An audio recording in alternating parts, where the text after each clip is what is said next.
Just a really complicated way to get around your Netflix subscription. Yeah, and I think those movies are streaming somewhere. Well, I don't know about Inception. So Inception was streamed in the U.S. Like it had like 3 showings on Friday. Yeah. And then Batman Begins was in another country, and then the Prestige of all of movies. Of all Nolan movies. Like why? Like the catalog. I mean, you have the. Why would not show The Dark Knight? Yeah, that's like the most popular Nolan movie. I can't even. It makes me crazy that it's the most well-known Nolan movie. I think. I mean, other than Inception, probably in the Batman trilogy. Sure. The most watched, I think, probably. I've seen that movie more than any Nolan movie. Yeah. What about I think what they should have about shown following? Yeah, exactly. They show some following in Fortnite. You know, Yeah, give these kids a little Some low budget culture. Yeah. middle class film class lesson. Yeah, exactly. So that was just another additional thing that I saw when Oh boy, it the was kinda- future's here. Yeah, and then one more thing I came across, and I was kind of like, I didn't know what to think about it, and I still don't know what to think about it. Is that Kevin Bacon, the most beloved Kevin Bacon? We 5 love Kevin degrees Bacon of on this show. bacon. We talk about him all the time. 5 degrees of bacon. Kevin Bacon, Kevin Bacon, Bacon. Kevin Bacon Beacon. He's playing something I heard. from Hollow Man fame. What's he He is from he- Hollow Man he is fame. up- That's what people he is remember him up from. for replacing Robert Englund as Freddy Krueger. Yeah, that's it. Yeah. Oh, that's a good replacement too. I don't know if it's official yet, but there's a lot of headlines that I are think there's rumors talking about it. There's rumors. There's fan pics. I got a better one. I think Gilbert Gottfried should replace Robert Englund. Godfrey. Yeah. I'm your nightmare. Yeah, that would be terrifying. His voice is my nightmare. I just want to piggyback off of this. Kevin Bacon would be a fantastic replacement to Robert Englund, because Robert Englund has stated in previous interviews that he does not want to be Freddy Krueger again. Like, he's done with it. Done with this shit. Can I do other movies, please? Yeah, he's tired of being typecasted as a Typecasted as a nightmare dwelling villain with knives for hands. What else can you do once you're Freddy Krueger? Well, I don't know. Maybe he could have been in Marriage Story. He could have been Adam Driver's Driver. character. Yeah, exactly. You know, he could. There's a much. I know what I have to do, but I don't know if I have the strength to do it. That's what he was thinking. I want to see Adam Driver as Freddy Krueger now. Oh, that's actually a good idea. He says that hovering over someone's bed, I know what I have to do, but I don't know if I have the strength to do it. coming through the wall, ready to claw some kid's face off. Yeah, and you actually make a good point. Like now quite that my tempo. Well, well, the gears in my head are spinning now. It's just like, who could play Freddy Krueger? Kevin Bacon, Adam Driver, and then give Robert Englund a big enough check. I'm sure he would come in. He'd Probably. come No, in hot. Hear me out. Yeah. He'd come in hot. He'd come in hot. Well, anyways, I don't mean to go. I got a story. I'm done. Yes. I'm finished. So Ezra Miller is making a movie, a Flashpoint movie, which I'm not exactly sure what the point of that is. I don't know if it's some sort of a superhero movie, and it's set in the DC universe. And Michael Keaton is in talks to reprise his role as the Batman. Yeah, I saw that. Ugh. Well, you don't like Batman? Well, I do, Now but you don't like Keaton? 1989 Batman. Well, I love this movie, And, oh god, You don't even know what movie it is. Yeah, well, What's Flashpoint? Tell us what Flashpoint is that you love so much. Okay, so Flashpoint is a point in the Flash's career where he meets his dad.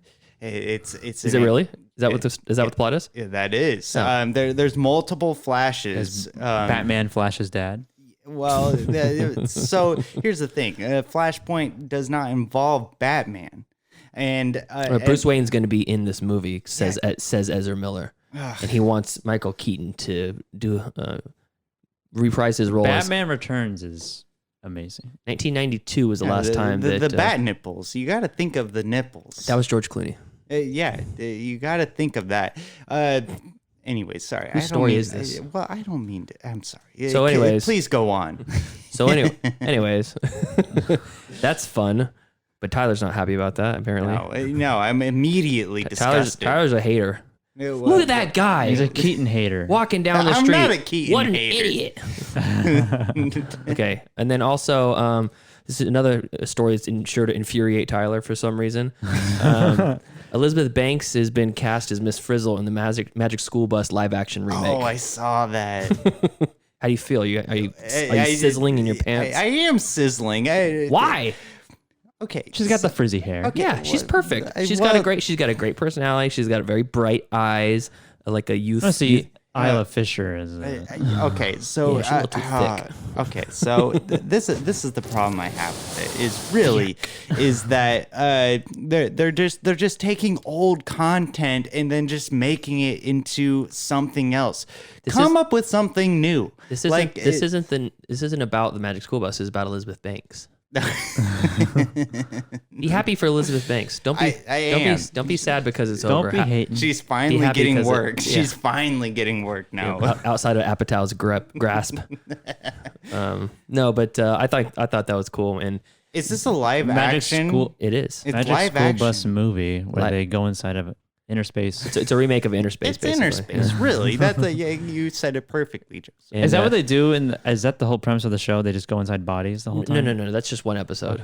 Okay. They do the school bus. They go on That's a booty hole. They say basically the teacher, Miss Frizzle, takes them on field trips, and they're always magical because they go inside the titular Magic School Bus. Yeah. And it has Magic School Bus. That's how the theme song goes. and there's always Stevie Funhouse. and there's all exactly. And there's a whole cast of characters. There's Arnold, the nerdy redheaded kid, who no one seems to like and is a downer. No That's one where the likes ginger hate started. Yeah, exactly. Except for Miss Frizzle's beloved, and she's a ginge. Yeah. And then there's a Carlos, the Mexican kid that always makes puns, who's gonna be played by Michael Pena. Carlos. And I'm dating myself, but yeah, I used to watch that show a lot when I was a kid, and I loved it. I think it would be interesting. I think it'd be fun to see, and it might spur that series to come back to Interesting air. how they do it. Yeah. It could be like a Honey, I Shrunk the Kids sort of. And the Magic movie. School Bus does it always shrink? No, it doesn't always shrink. Okay. It's just one of That's the just things. it's not the shrinking school bus. Sometimes it goes back in time, but there is a lot of episodes where they shrink. They go down to the size of ants to like see what the ant colony Can you is imagine doing. the trauma that these students go through for If you want to know what shrinking ants, down, going back in time? If you want to know about ants, just watch Honey I Shrunk the Kids. Yeah, same thing. Oh, yeah, that's Just so a good. Blatant, so good. Blatant Rick Moranis ripoff of the Magic School Bus. So Yeah. And I would be fine with that, honestly. I would be fine with that. yeah, so I yield my time to Tyler.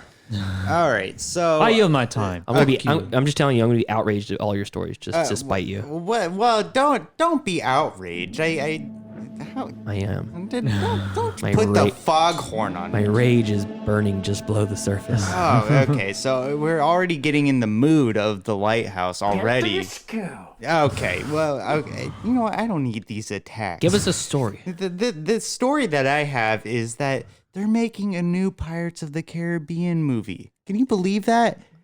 I like that. Ha ha ha. Yeah. I'm surprised. Yeah, I'm surprised that you're angry about this. Well, I am angry about it because it's. I think it's a great idea. Okay, so for context, I think the first Pirates of the Caribbean movie is a masterpiece. It's a masterpiece. Yes, it is. I love the first Pirates of the Caribbean movie. It was so good. It was beautifully done. The second one is questionable. The third one is actually really good. So they're making a new Pirates of the Caribbean movie, which they already made another one, and that for some reason, and now they're making another one. Yeah, they're making another one. It's Orlando Bloom left the cast at some point, and they kept going, and that was a mistake. Yeah, it was terrible. It was like when Renner took Matt Damon's place in the Bourne series. Yeah. And you know what's funny? It makes me question why Johnny Depp was involved in all of these sequels. He just wanted to get away from Amber Heard. Well, I was thinking that there was like a moral contract. Does he still want to do it? Well, I don't know. They don't mention Johnny Depp in the article, but Margot Robbie is supposed to. Margot Robbie. Oh, Margot Robbie. He said Michael Robbie. Margot Michael Robbie. Margot Robbie. she's supposed to star in it, and who other than else to write the script is Christina Hodson, who wrote the Birds of Prey movie. I'll see anything that Margot Robbie's in. That being said, haven't seen Birds of Prey. Well, it's I haven't either, and I don't plan on seeing it. It's not my thing. I want to watch it. It's not your thing. You just had give us a 10-minute manifesto on Flashpoint. I could go on for 30 minutes. I want to watch. I wouldn't be surprised if it lands on this here wheel that I'm staring right at, and then you're going to be forced to watch Birds of Prey because I want to see it. It's not on the wheel. I know. I wouldn't be surprised if I put it on there eventually. It's going on my list. Just to spite me. Okay, anyways. Going to my notes right now. Going to my potential wheel movies. Anyways, it goes back to the point that they're making another Pirates of the Caribbean movie. Like, just stop it. Stop with the rehashing. Stop it. Just, I don't. Stop it. Yes, exactly. Just stop with the rehashings of these successful franchises. You know, just create something. This is the problem I have with Hollywood today, is that they reject original ideas, and they're like, I'm upset. I am upset, and so they're making a new Pirates of the Caribbean movie, and okay, yeah, you said that 5 times. Well, I just have to bring that to the point, and I just want to remind everybody. They're making a new Pirates of the Caribbean movie, and you should all be upset about it. We should preserve these original ideas. Well, Scarface was a remake. Was it really? The Al Pacino movie. Yeah. Was it really? Was it a remake? It was a remake of Scarface. Wait, there is another original Scarface. Yeah, it was done in like the 60s or something, or 50s. Well, that's a little bit different though, because how is that different? Wait, well, it's different because Pirates of the Caribbean is going to be a remake. Well, yeah, that's a reboot. A reboot, remake, what have you? I don't know. They're doing it, and I don't like it. Yeah, they're doing it. I'm not happy about it. And so in the mood of gab and chatter, I also have some subject matter that I want to bring up to you guys. Okay. So first of all, do you guys watch movies that you set the mood to? Like, do you have ambient lighting? Do you have a certain movie that I like turn down the lights to watch? Yeah, you turn down the lights, you Sometimes. get into the mood of the movie, and I just kind of want to get your thoughts on setting the mood of watching movies. Where's this coming from? Well, yes, sometimes I do. The Lighthouse, I was at the lovely Sabrina's house, and she has. Does she even exist? Where is she? Why haven't you brought her over? That's none of your business. I don't need to. So mood lighting. I will say for myself, if I'm watching a scary movie and I want to lean into it and give it the most credit, I have a set series of lights in my living room kitchen area. These are the scary lights. These are the scary lights. I'll set it a certain way, and then but always if I really want to get into a movie, I have a pretty loud surround sound system, and I'll crank it up to the point of annoying everyone else in the house. Oh yeah. Until they tell me to turn it down. So that's my mood. Okay, what about you, Joseph? Do you set the mood for certain movies? Yeah, sometimes. And so this is why I bring it up, because I watched The Lighthouse last night, and I had a few drinks in me. I put on the salt lamp, turned off the lights, we got really comfortable, and I was and the thought came to me, like, I really love watching movies in a setting that I put myself in.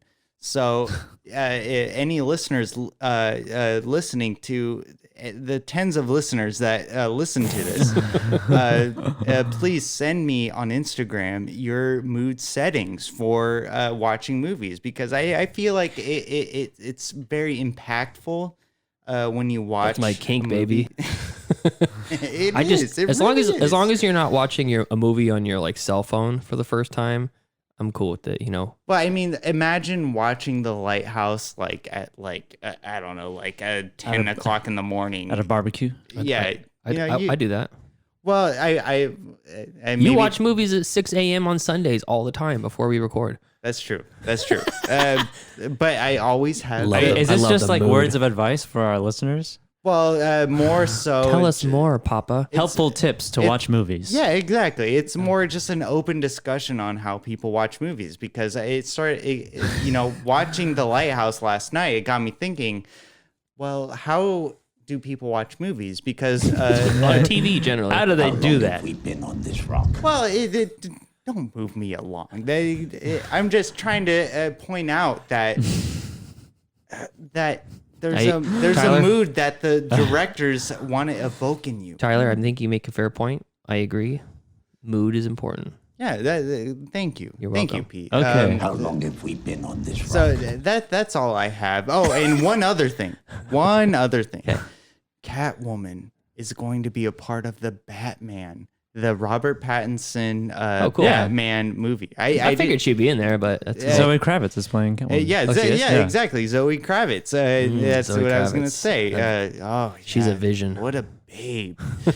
She's such a fox. her and Isla Fisher and Elizabeth Banks. Oh boy. Oh, I can't. I Charlie's just, Angels. I just can't wait for this new Batman movie to come out because Zoe Kravitz said in an interview that this script was solid tight. Like it was really good. And I trust her. Why are you laughing? I don't need you. Are you making fun of me? I don't need that. I think when the Batman gets captured by the Riddler, he's gonna lose it and he's gonna get all excited when he escapes. Now I'm free. I'm free from your designs. I think it's gonna be a fantastic Batman film. You know, you have Zoe Kravitz, Robert Pattinson, and all of the Colin other Farrell. Yeah, it's going to be great. And Colin Farrell playing himself as the Penguin. Colin Farrell playing. That's a callback. So, anyways, it's gonna be a great film. I can't wait for it to come out. That's all I have for the Gab and Chatters. So, Okay. Nice. I wanna take a quick moment and let's see if we can call Adam. Yes. So we do a segment here and there on this show called Adam's Plops. And Adam is one of Joseph's coworkers in the pre-COVID era. He used to walk by Joseph's desk and plop down a DVD and say, "Hey, watch this. I think you'd dig it." And we're gonna call Adam now to get Adam to plop a DVD down on our desk. Hey guys. Hey, what's up, buddy? How you doing? Oh my gosh, I am sunburnt. oh shit, where were you in the lake or something? No, we went to what was the beach? What was the beach? It was La somewhere. La something. Well, somewhere beach. Some sort of a beach. La Playa. Yeah. You know though when it's like it's overcast. Mhm. We were out in like Point Reyes area. You know when it's like overcast and it's cool Mhm. and you think you're that immune to the you're rays. not, exactly. And you're a pale person like me and Well, it doesn't work out. Well, we have some music to cheer you up. We've created a theme song for your segment. Oh my god, okay. All right, here it comes.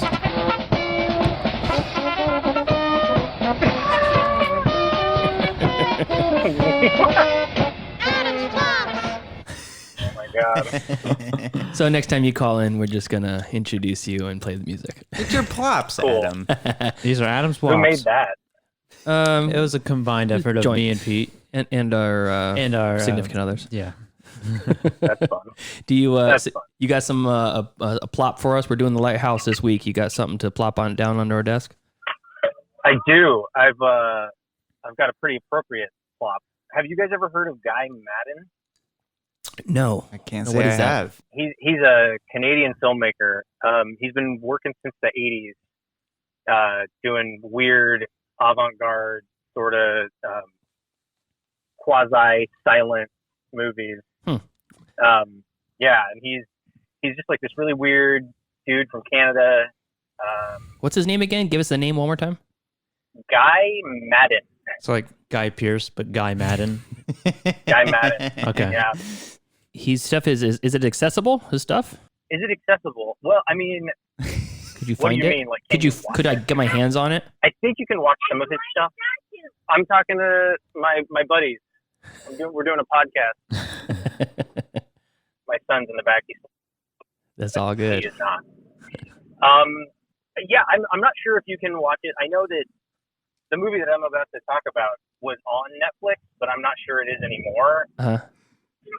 But I think he has another one that's on Netflix now. Okay. His more recent. He's asleep. His more recent film, I think, is on Netflix now. Anyway, in 2006, he came out with a movie called Brand Upon the Brain. Okay. Which was made for $40,000. Oh, shit. Yeah, and it's a movie about a guy named Guy who he returns to paint the lighthouse where he grew up. Oh, cool. Interesting. And it also happens to be an orphanage that was run by his parents. So he grew up in this lighthouse. An orphanage lighthouse. Which is an orphanage Wow. run by his parents. And with every coat of paint, he remembers some new vignette from his past. Oh. And it's really, really weird, super like sci-fi. And, as all the memories come flooding back, he sort of remembers like the dark truth of his childhood. Very interesting. And all these experiences. Yeah, it's super trippy. Black and white. Oh, Completely nice. silent. Completely silent. Completely silent except for a narrator. Oh, okay. So there's a narrator and there's like Foley and there's music, but there's no dialogue. Oh, that sounds really cool. The Yeah, This it's is a trip. called Brand Upon the Brain? Brand Upon the Brain. Okay. The theatrical, like the official release is actually, it's a Criterion, and it's narrated by Isabella Rossellini. That's cool. Yeah, and when they originally did the movie, I guess it toured with a live score, live Foley, live narrator, and like a bunch of other stuff. It harks back to your Nosferatu presentation in the Red Museum, where you had I can't remember who was live scoring that film, but Venetian Veil. Venetian Veil. Oh, it was so Venetian good. Veil. It was so good, and I really appreciate the silent films.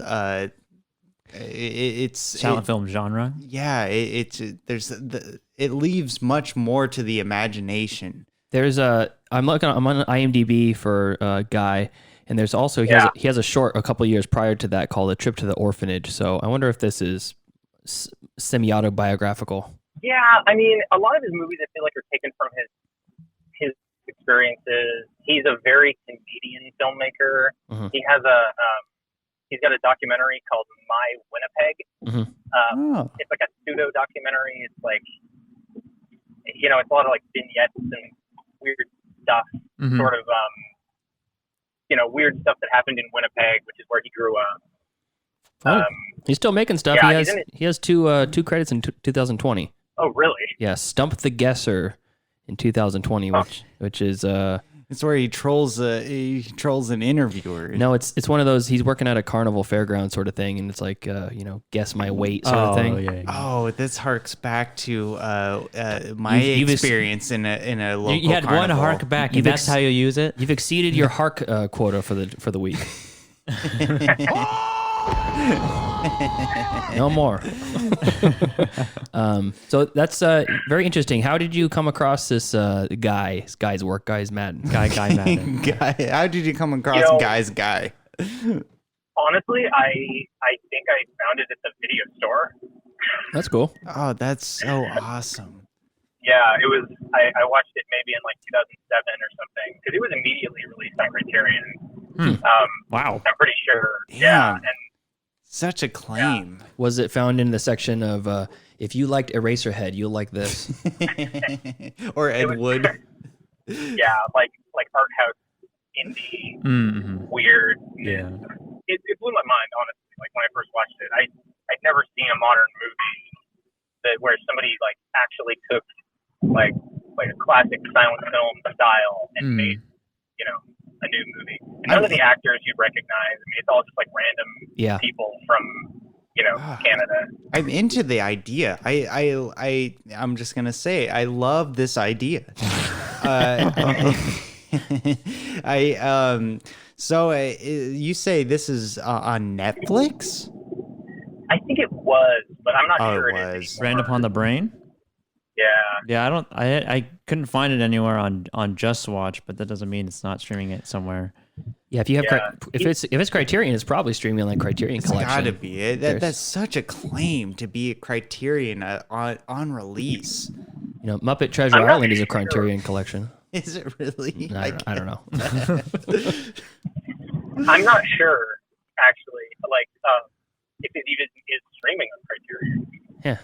Because some Criterion movies, like I tried to watch Do the Right Thing because I have the Criterion channel, and it's not on Criterion, even though it's a Criterion release. I'm really surprised by that one. Very weird. Yeah.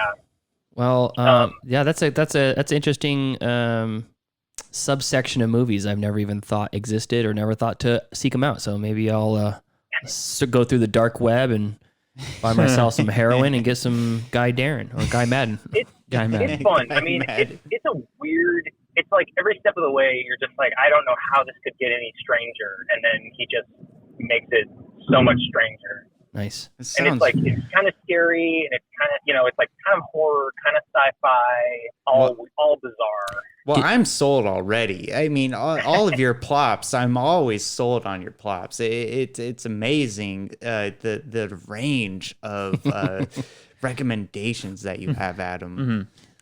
You know, I like watching stuff that's weird. You know, it's like I don't want to watch something that's just like, I don't know, the most boring thing I can imagine is like mediocre.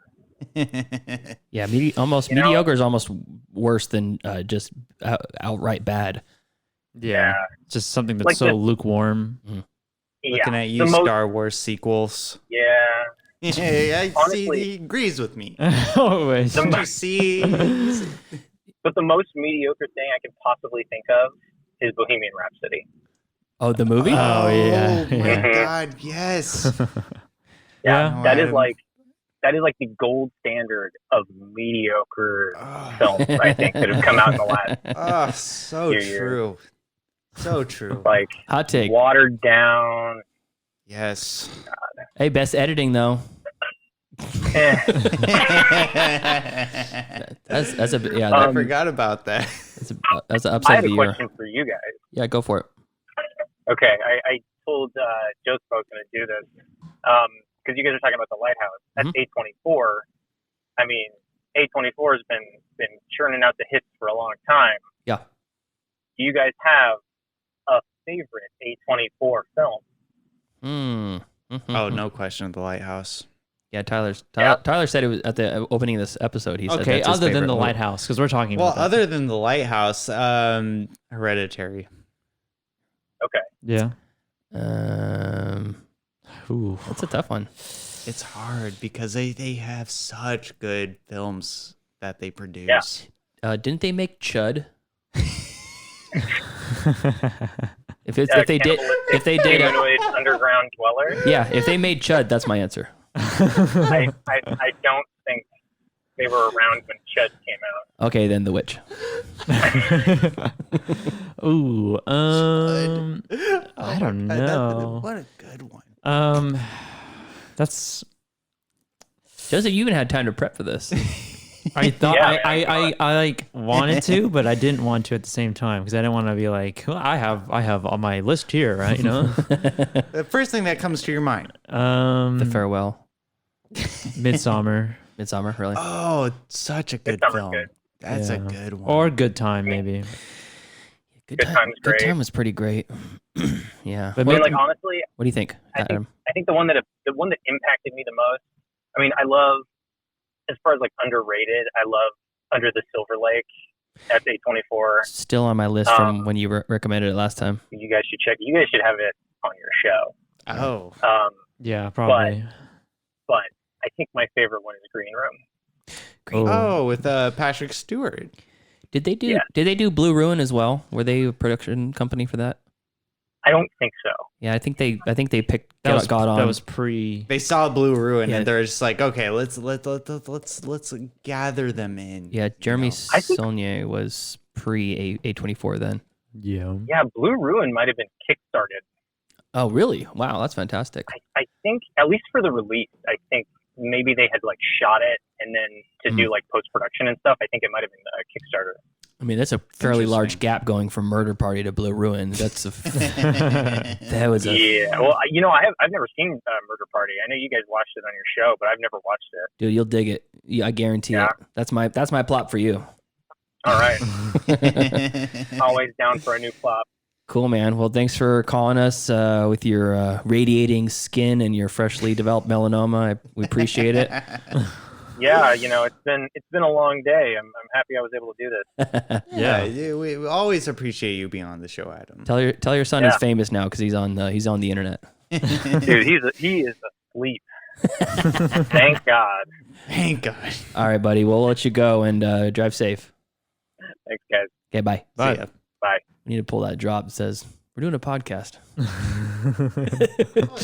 Yes. So streaming picks. Joseph, you have any good streaming picks for us today? Yeah, I have a couple. I got a couple. A couple. I have bad streaming picks. Is that okay? bad streaming picks. Well, that's fine too. I mean, have a couple. There's no rule base. Okay. So the first streaming pick, streaming on both Hulu and Disney Plus. It's a National Geographic documentary known as Free Solo. Oh yeah. Is that the guy who Mountain climbing? The crazy guy Rock climber. Yeah, So he's not crazy. he's suicidal. No, he's not suicidal either. He Kind of. no. There is actually in this documentary, he gets an MRI scan of his brain, Really? and I can't remember the name. I can't remember there's something in his brain that he basically needs more of a thrill, More adrenaline or whatever. yeah, more like He's adrenaline deficient. yeah, it's almost like an adrenaline junkie kind of thing. Like normal things for like things that would satisfy us, like don't satisfy him. Maybe he has toxoplasmosis. Yeah, maybe. So basically, this is about a guy, Alex Honnold, who is a professional, I guess, rock climber, mountain climber. Quote unquote. He gets paid to do it. So Does he really? He Hence, gets paid to do the that? name professional. It's his Wow. profession. yeah. So and surprisingly, he's from Sacramento. Oh wow. I didn't know that. No way. He grew up in Sacramento. I think he went to Miraloma High School in Carmichael. Wait, I know this guy. He was a douchebag when I went to school with him. Allegedly. JK. And so the premise of the documentary is that he wants to climb El Capitan in Yosemite free solo, so without rope. That's insane. Yeah, he just and- drives up to a rock and he's like, I'm gonna fucking climb this shit. And he's free soloed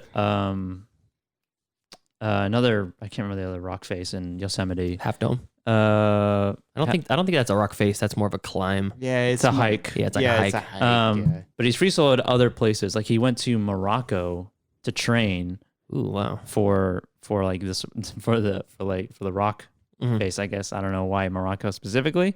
But it's really interesting. They have a great Rocgnasium there. Yeah. Morocco. And- Morocco. Oh, good call. It was because of all the rocks. Yeah. It's the filmmaking in this movie is kind of crazy because along with him climbing up there, the filmmakers have to climb with him, Yeah, that's nuts. and they have to take these big ass cameras, yeah. red cameras with big lenses. I never really thought about that when they were talking about the production of this movie. Just the concept of a maniac doing a free solo climb up, up Capitan. But yeah, that is crazy. To think. It's really interesting. It's really like palm sweating because you're like, what? I mean, spoiler alert: he doesn't die or fall or anything. Well, But it's like he climbs up El Capitan like with ropes to just get the route down to just practice all the moves that he has to do, and they do like these shots of like the tiniest little ledges on the rock faces, which like in like thumb holds which are literally just like, it's just your thumb, like just like pushing onto this rock to move up or over or whatever. And there's this one move, I can't remember the name of it, or this one part of the they rock call it face. Moves? Like it's like certain moves. Interesting. And it's like called karate kick, or he could just literally jump over to this ledge, which is jumping over way more risky. Oh, and they like in the training, they show it multiple times of him like doing it with the rope and like him falling. Oh, really? And it's just like, and then he finally. So he falls to his death multiple times. Yeah, he would. Yeah, he would have. If he didn't have his rope. Yeah, it's like shooting somebody, with not knowing the chamber was empty. The intention to kill. But I'm sorry, Brandon Lee. I think the most important, most impressive part about us is that the camera guys were also free soloing. Oh yeah, that was true. Yeah, they didn't have ropes either. It's crazy. It's really good, really interesting. He also has a story about like his girlfriend who is like, it's not. I don't want to say she's like a bitch or anything, but she's like pregnant. No, he should have whiplashed her from the beginning because he is like he's so focused on this and like any other like he can't have any like anybody worry about him like and having that like your mental state climbing this rock it has to be completely focused on. You have to hate your parents. Yeah, exactly. Be a nihilist. You really should have taken her to the diner like Miles Teller. Yeah. In Whiplash. Yeah, I think you're just gonna get in the way, and I think you'll start to resent me. Yeah.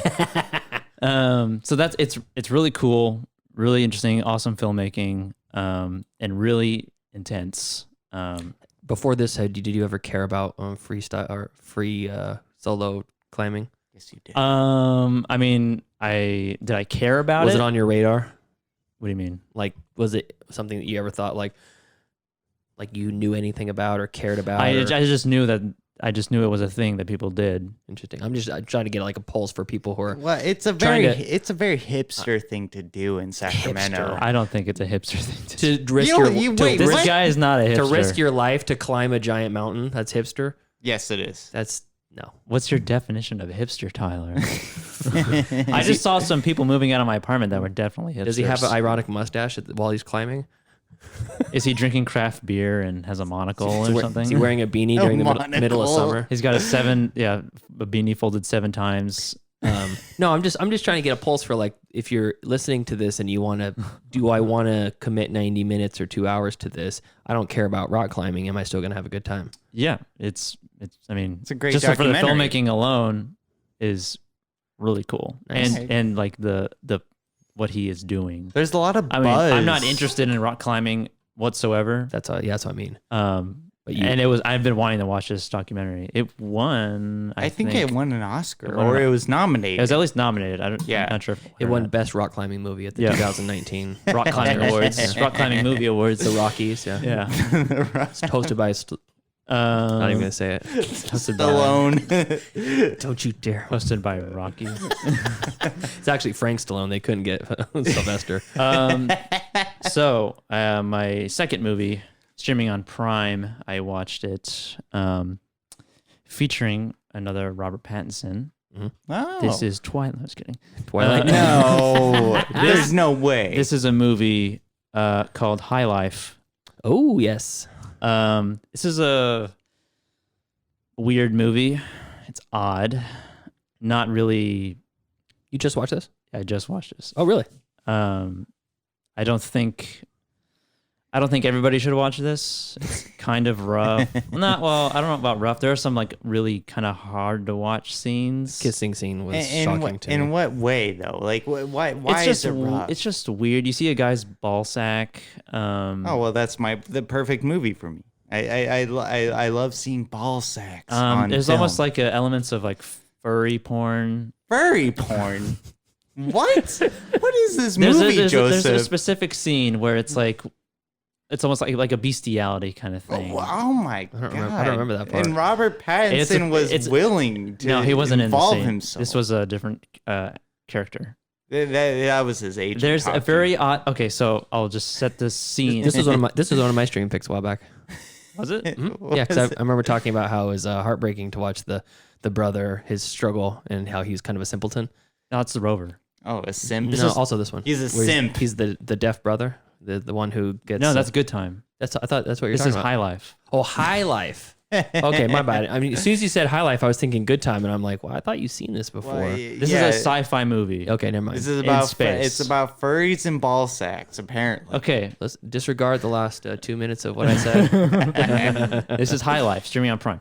Okay, so there's a scene featuring a device that is similar to the device that George Clooney builds in Burn After Reading. All right. Are you Fair kidding enough. me? That's all you need to That's say. all. Okay, it's a very extended scene. I can't wait. Where is this streaming I at? just said Prime. He said 3 Prime. times. Well, I just want to make sure. Prime and Canopy. Canopy, You can rent it for. okay. I mean, whatever. All those Canopy subscribers. So yeah, it's an interesting movie. It's a slow burn, I guess. It kind of had elements of like Sunshine, Interstellar, Event Horizon. I got the Sunshine feel from the trailer. Mm-hmm. But with furry aspects, apparently. Bestiality. Bestiality. Bestiality, not necessarily furry. Because there's no like big paws or a face. or Okay, so anything. this is a streaming pick for you. So it was actually a good movie. It's a decent movie. Oh, okay. I think okay. it's good. I don't know if I'd watch it again. I'm not sure about the end of the movie. It's weird. There's a lot of just like a lot of moving parts. there's a lot of stuff that is brought up that you just kind of have to figure out on your own. All right, I can dig that. It's interesting. High Life, streaming on High Prime. life. All right. Well, my streaming pick, I only have one this week. I didn't spend a ton of time watching. I finished the Avatar series. Spoiler alert, it's fucking great. Spoiler alert, I cried. It was great. I cried. I actually cried twice in the last 3 episodes. So twice. Yes. Oh my god. Yeah, not like openly weeping, but there were tears generated from my ducts. They escaped my eyes. What is a salty discharge? Yeah. I know. My robot skin began to rust. And I'm curious, did either of you guys watch any Avatar this week? I watched 2 episodes. Okay. 2 more episodes. I'm on episode 8 now. No, I did not. I did not watch Avatar. But that doesn't mean I'm What not. the fuck? That doesn't mean that I'm going to watch it. It just means I didn't watch it this week. Wait, you said it doesn't mean I'm going to watch it, or it doesn't mean I'm not going to watch it? Well, yeah, that's what I mean. Okay. I'm not going to not watch it. I do want to watch it because I want to have a solid context on my opinion towards Avatar. Because as the listeners know, You can't say you don't like the Lord of the Rings unless you've seen all 3. That's true. And you can't say you don't like Avatar unless you've seen the whole series. That's true, and if you remember from our last episode, I have a disdain for Avatar. But anyway, so Because of Cat Dog. Joseph, do you have Yes. a drop for that? Oh, I don't no, know. you don't. What did he I don't say? need to be attacked. All right. I got to do is That one, I don't know. That's a good one. That's a good Avatar. Oh, No, but it's wait, how did it? Avatar. Really? I can't even believe you recorded. Well, I What can't do you even mean? believe that. Wait, was, hold on a second, Tyler. You're saying you're off air. You're always saying we should be recording this. This should be. this sushi's the best. We should Okay, record this. If we're gonna unveil the curtain behind, we have great banter when we're hanging out. That should be recorded. Why don't you stop talking for a while? Okay, Okay. we gotta keep Let going. me finish my streaming picks. Yes, I'll stop talking for a while.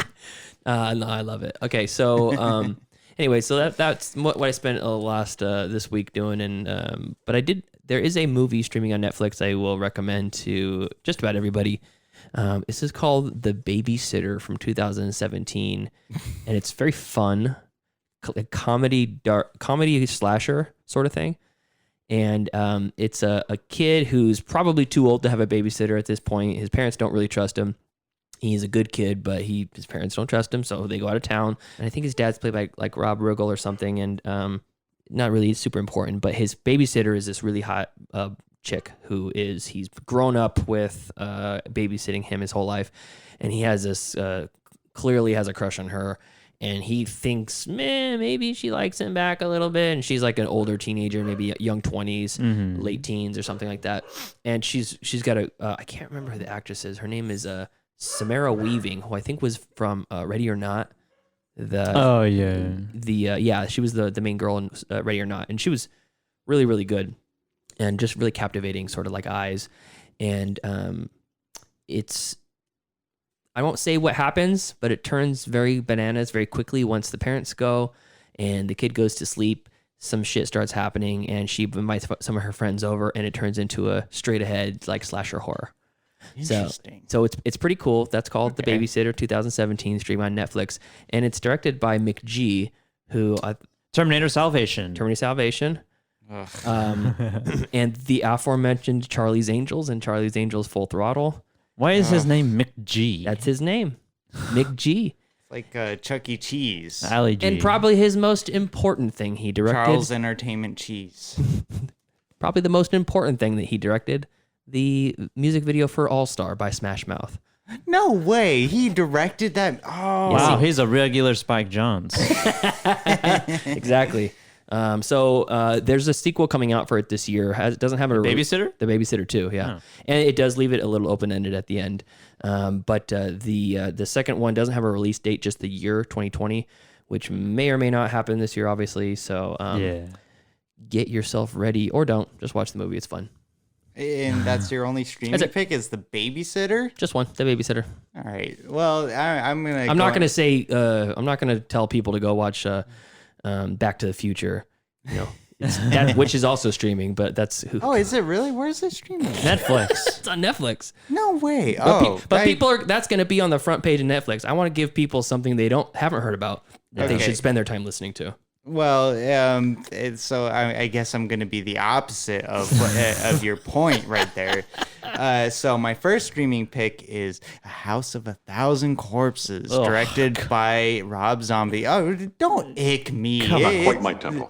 It's okay. So this is good. I like what you're doing. I like it. Okay. So, A House of a Thousand Corpses is directed by Rob Zombie, who obliterated the Halloween series. We're not going to talk. Oh, yeah. Yeah, we're not going to talk about that. But House of a Thousand Corpses is really good. It stars Rainn Wilson. Oh, yeah. And, I forgot Rainn Wilson was in that movie. Sherry Moon. But I did love this movie. I didn't love this movie. That's very true, Tyler.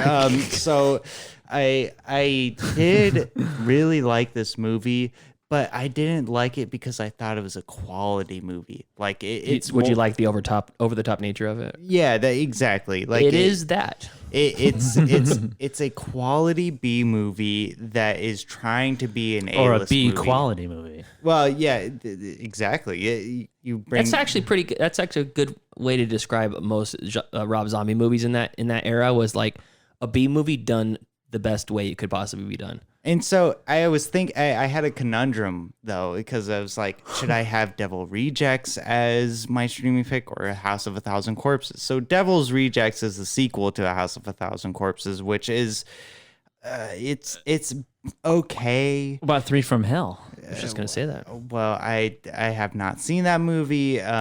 Shit. Are you serious? Yeah, I am very serious. I did not see that movie, and I didn't see that movie because of Sherry Moon wearing a Native American headdress in her promotional photographs. Like I think it was distasteful.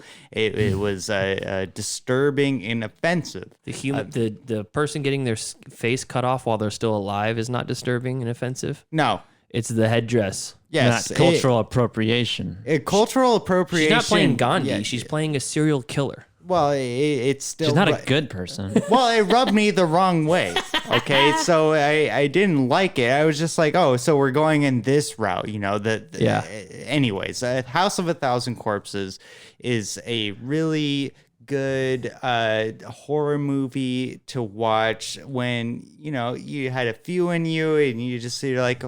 I don't want to watch anything on YouTube. There's nothing good on Netflix. So you go on Amazon Prime and House of a Thousand Corpses is sitting right in front of you. Fair warning, listeners. It is about as gory as it gets and pretty realistic for the gore, too. Yeah, it is. It's stomach churning. I just remember the one shot where the guy shoots the cop and it has that super long pole, jib shot going upwards above the property. It's just like he's just holding the gun there for so long until the camera stops moving and then he fires. Yeah. So to piggyback off of my streaming pick though, is that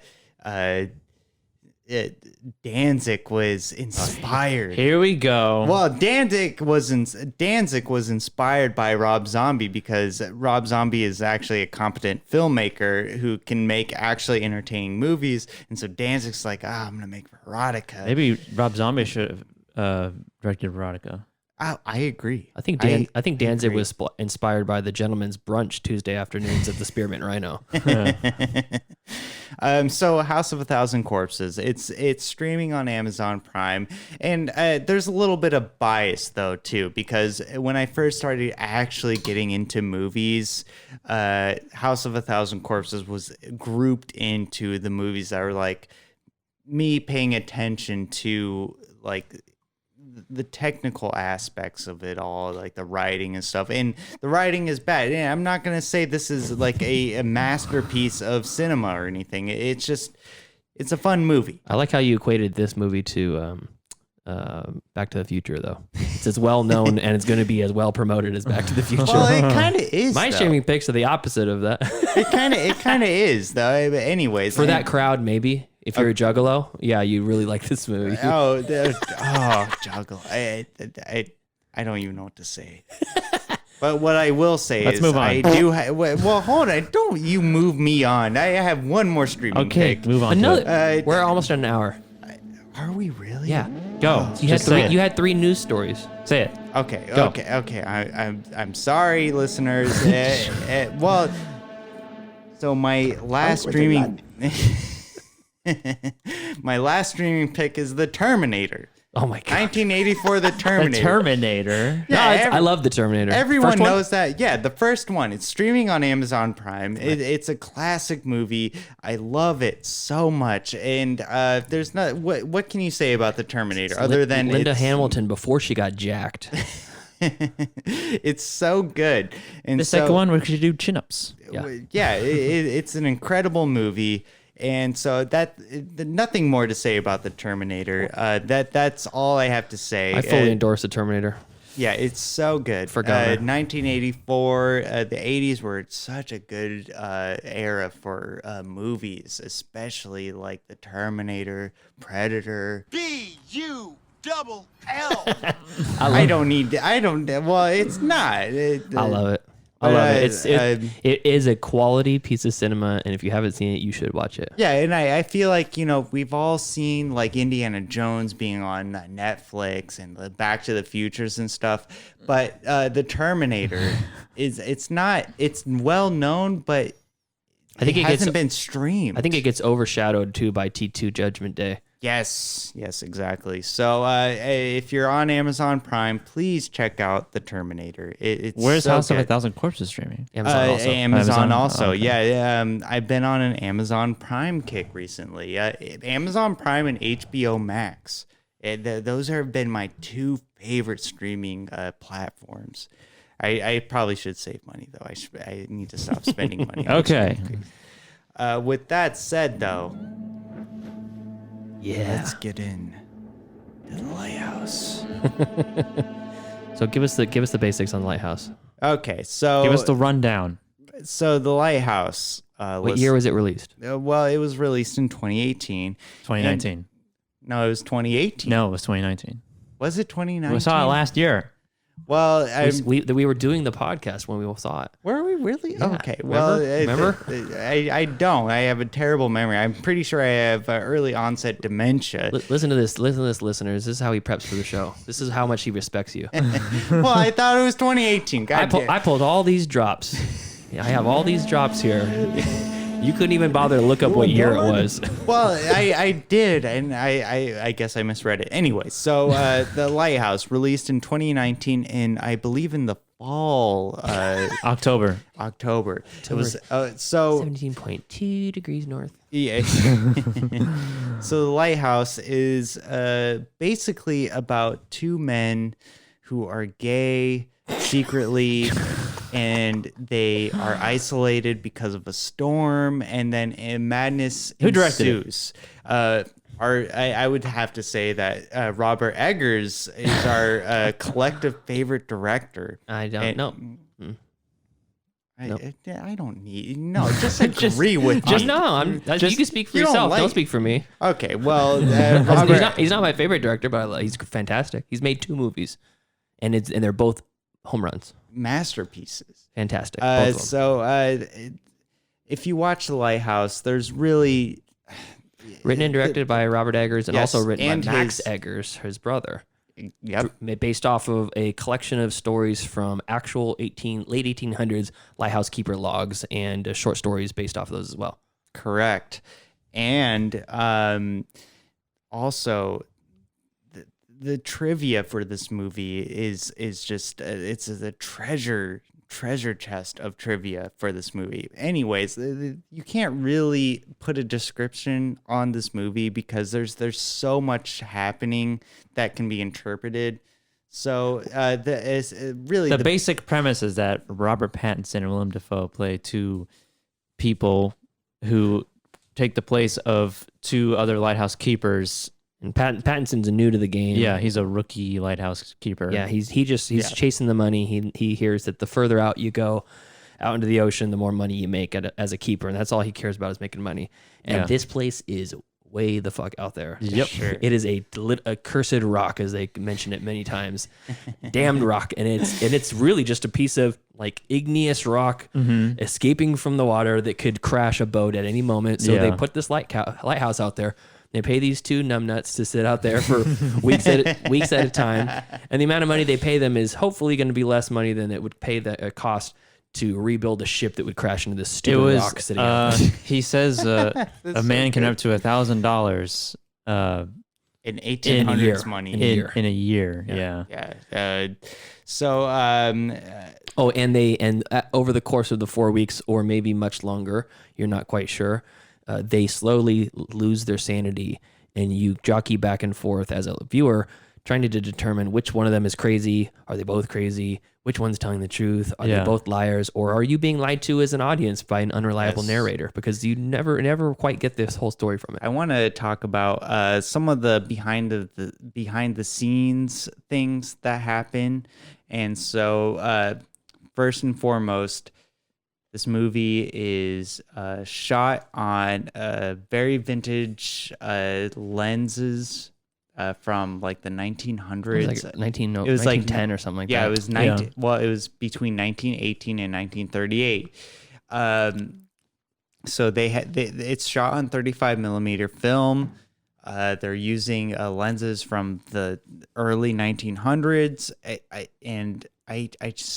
love that, It's a really cool way to differentiate a movie besides making a weird movie. Sure. It's like, I'm going to go old school. And so I just want to talk about really, so the costume design is very authentic in the sense that the costume designer, she had purposely looked for period specific, because this movie is set in 1890.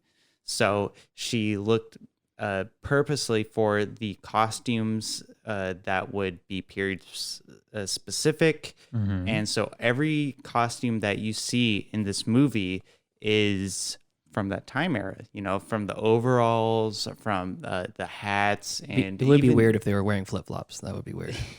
Cargo shorts and flip-flops, yeah. And it even goes so deep to the dialect. So Willem Dafoe's dialect is from a part in Maine farmland, and then Is that a book?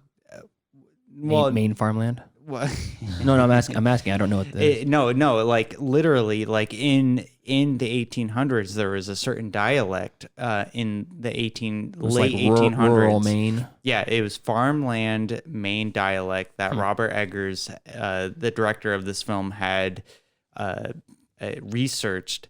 And so his direction while he was directing Defoe and Pattinson, it would be like, okay, so say this third line 75% faster than this line. It was very well thought out and like how the dialect would be. On that point, it does seem like kind of almost like some of the songs.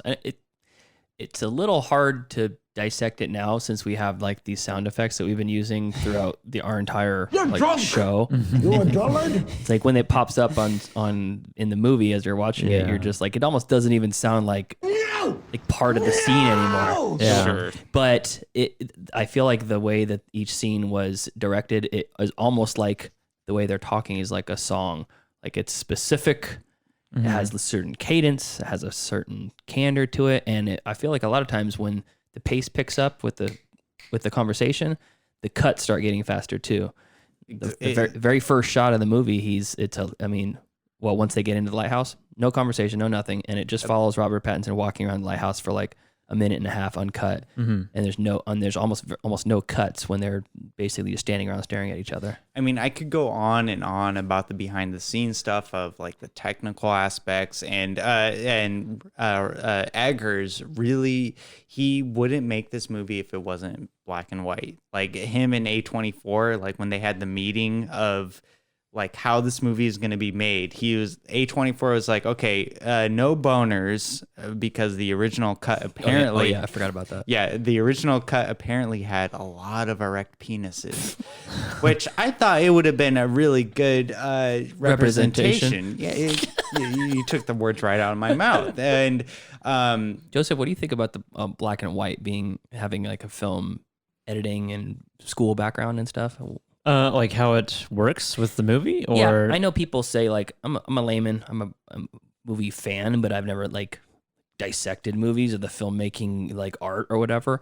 But everybody hears, you hear somebody talk about black and white film, it's like, oh, it accentuates the shadows, it makes the contrast more extreme, and it does just that. Oh, really? I mean, there's like two sides of the coin where it's like it's an artistic choice. sure, This is for this movie, The Lighthouse. Yeah. It's like, I think it's shot in black and white. Yes, so it is. It's not shot in color and then edited to be black and white. No, it's actually black and white.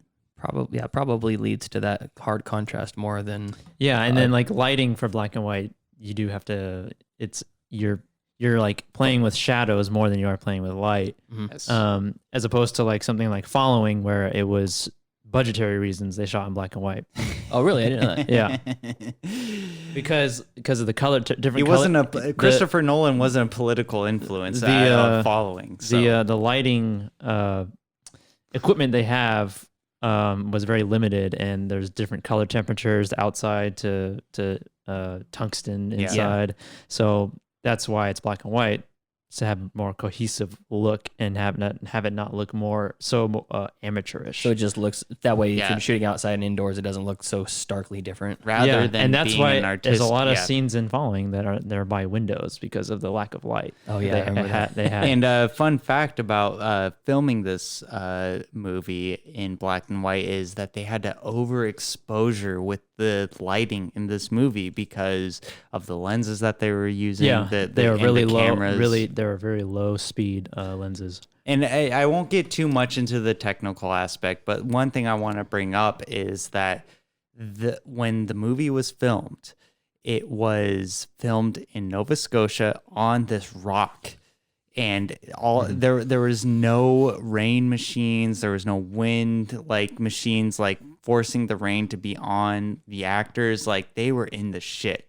Like it was that was about there were rain machines, but there were actual storms. It was springtime in Nova Scotia, so it was very limited. Like I heard, not heard, but I read that the camera lenses were always fogging up on the coastline and stuff like that. When I finished watching the movie for the first time in theaters, that was about the first thing I thought about when it was all finished up was those poor bastards that had to make this movie, and not especially the guys that weren't even on camera. Yep. They're just sitting there in galoshes and rain slickers, miserable, hating life for 30 days while they filmed this, or however long it was. I mean, it's kind of like The Revenant. filming for Oh that. yeah, just cold and miserable. Who's the director on that again? Alejandro Iñárritu. Iñárritu, yes. Yeah. No, I heard he was not very gentle with people either. No, he wasn't. He was like, abusive. Get on board almost. or fuck off. So, initial thoughts when you first saw the Lighthouse, Joseph. What was your initial thoughts when you first saw it? When I first saw it, it was hark back.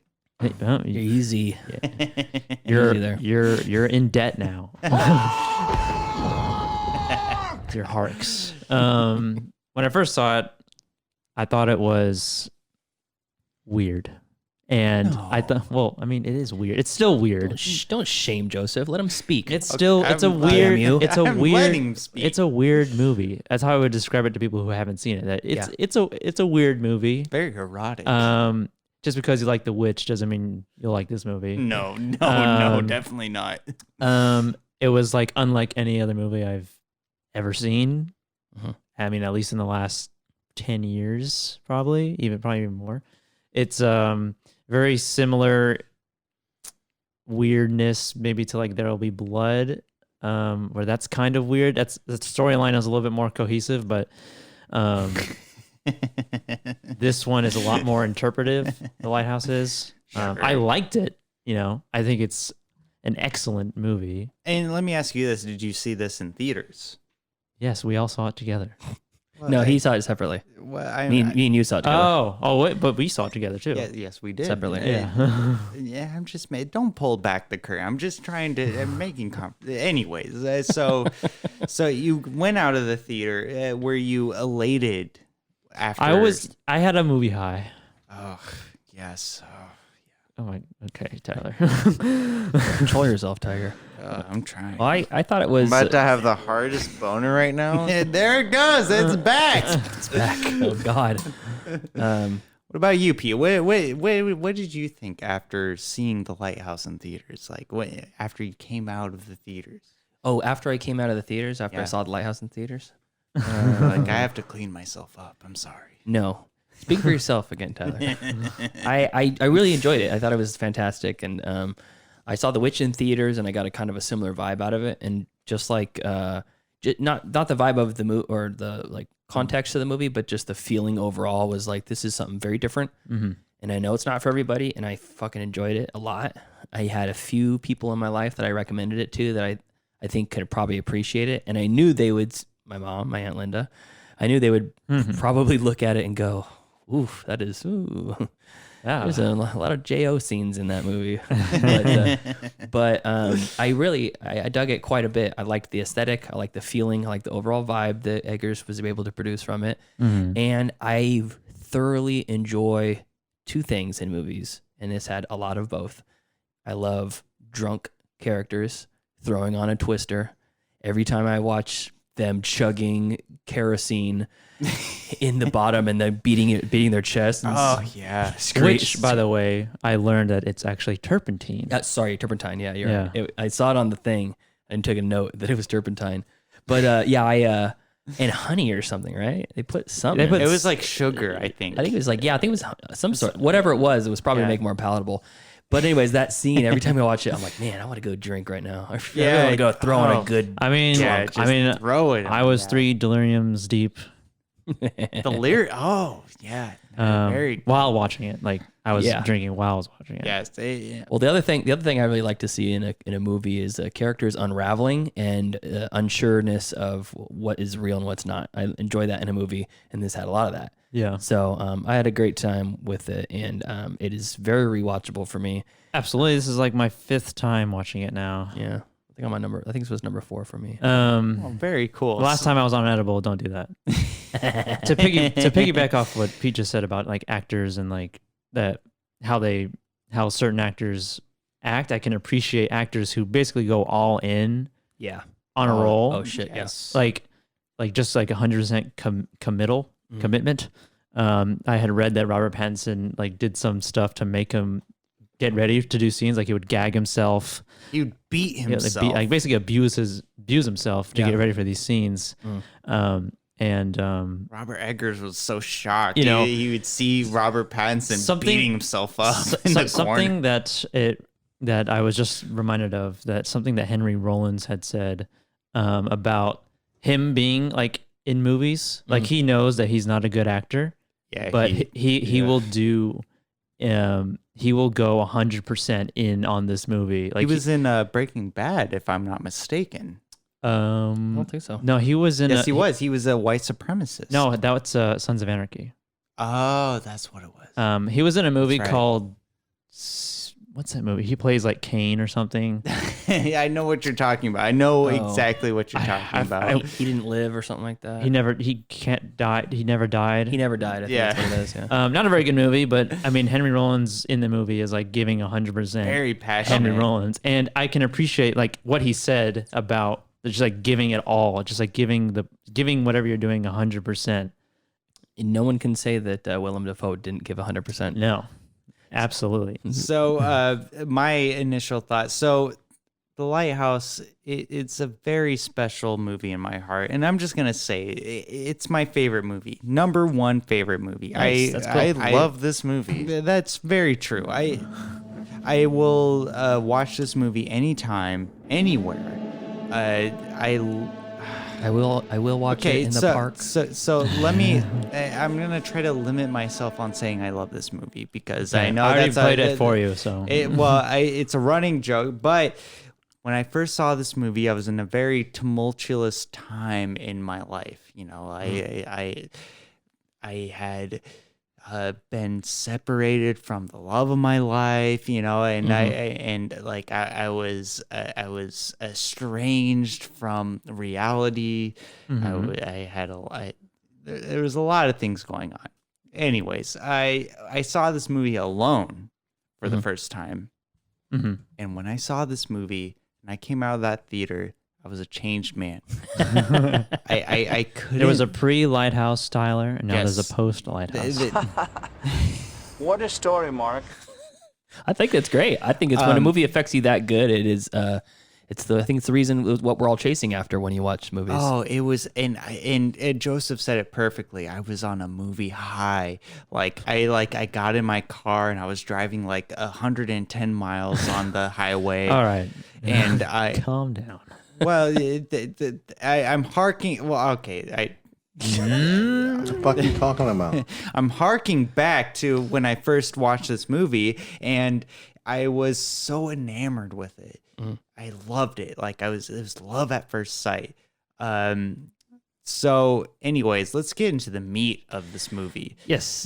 So, I'm already drawn in by the foghorn, and then you get into the ship going through the violent waves. So basically, the first like 10 minutes or so is very little dialogue. It's them two coming in on a schooner, and they come to this island, and the two guys are leaving the lighthouse, and Robert Pattinson and Willem Dafoe are coming in, and there's this really weird shot that was definitely for the Band photo. Yeah, it was the cover art, and they used it for promotions for sure. And it's them standing outside of the signal house, staring directly at the camera. Oh, good. And so good. After I watched it a couple times, I was wondering what they may have been looking at, and maybe they were watching the other people sail away and kind of thinking, well, we're in this, you know. But I feel like they're looking at the audience like, all right, you guys ready? Get ready, yeah. But as they go in, you're introduced to this little ramshackle shanty that they are going to be spending their next 4 weeks in, and it's just a little living quarters with a little tiny kitchen attached, and then a staircase goes up to their sleeping quarters. And you follow Robert Pattinson as he moves around, and there's this great camera movements, unbroken cuts for long periods of time, and then he goes up. One-shot take of him going through the living room to the kitchen, I think, in the beginning. But they also do an unbroken shot of him going up the stairs, which is I'm thinking of how the concept of how the design of the set was, because here he's standing, the camera's at the top of the stairs and watches him go into his quarters as you're seeing an already pissing Willem Dafoe into behind a pillar into his chamber pot, and you just see his pee coming from off and he's pees into the pot, kicks it under the bed, farts, walks away, whistles a little jaunty little little pirate tune and then farts again. And Robert Pattinson's like, well, I'm spending the next month with this guy. Yep. And he's just an old, crusty old sailor. And Robert Pattinson's a young, bushy, mustachioed young man He's basically like a contractor. Yeah. He just does whatever job he can. Yes, and he explains that in a drunken manner later in the movie.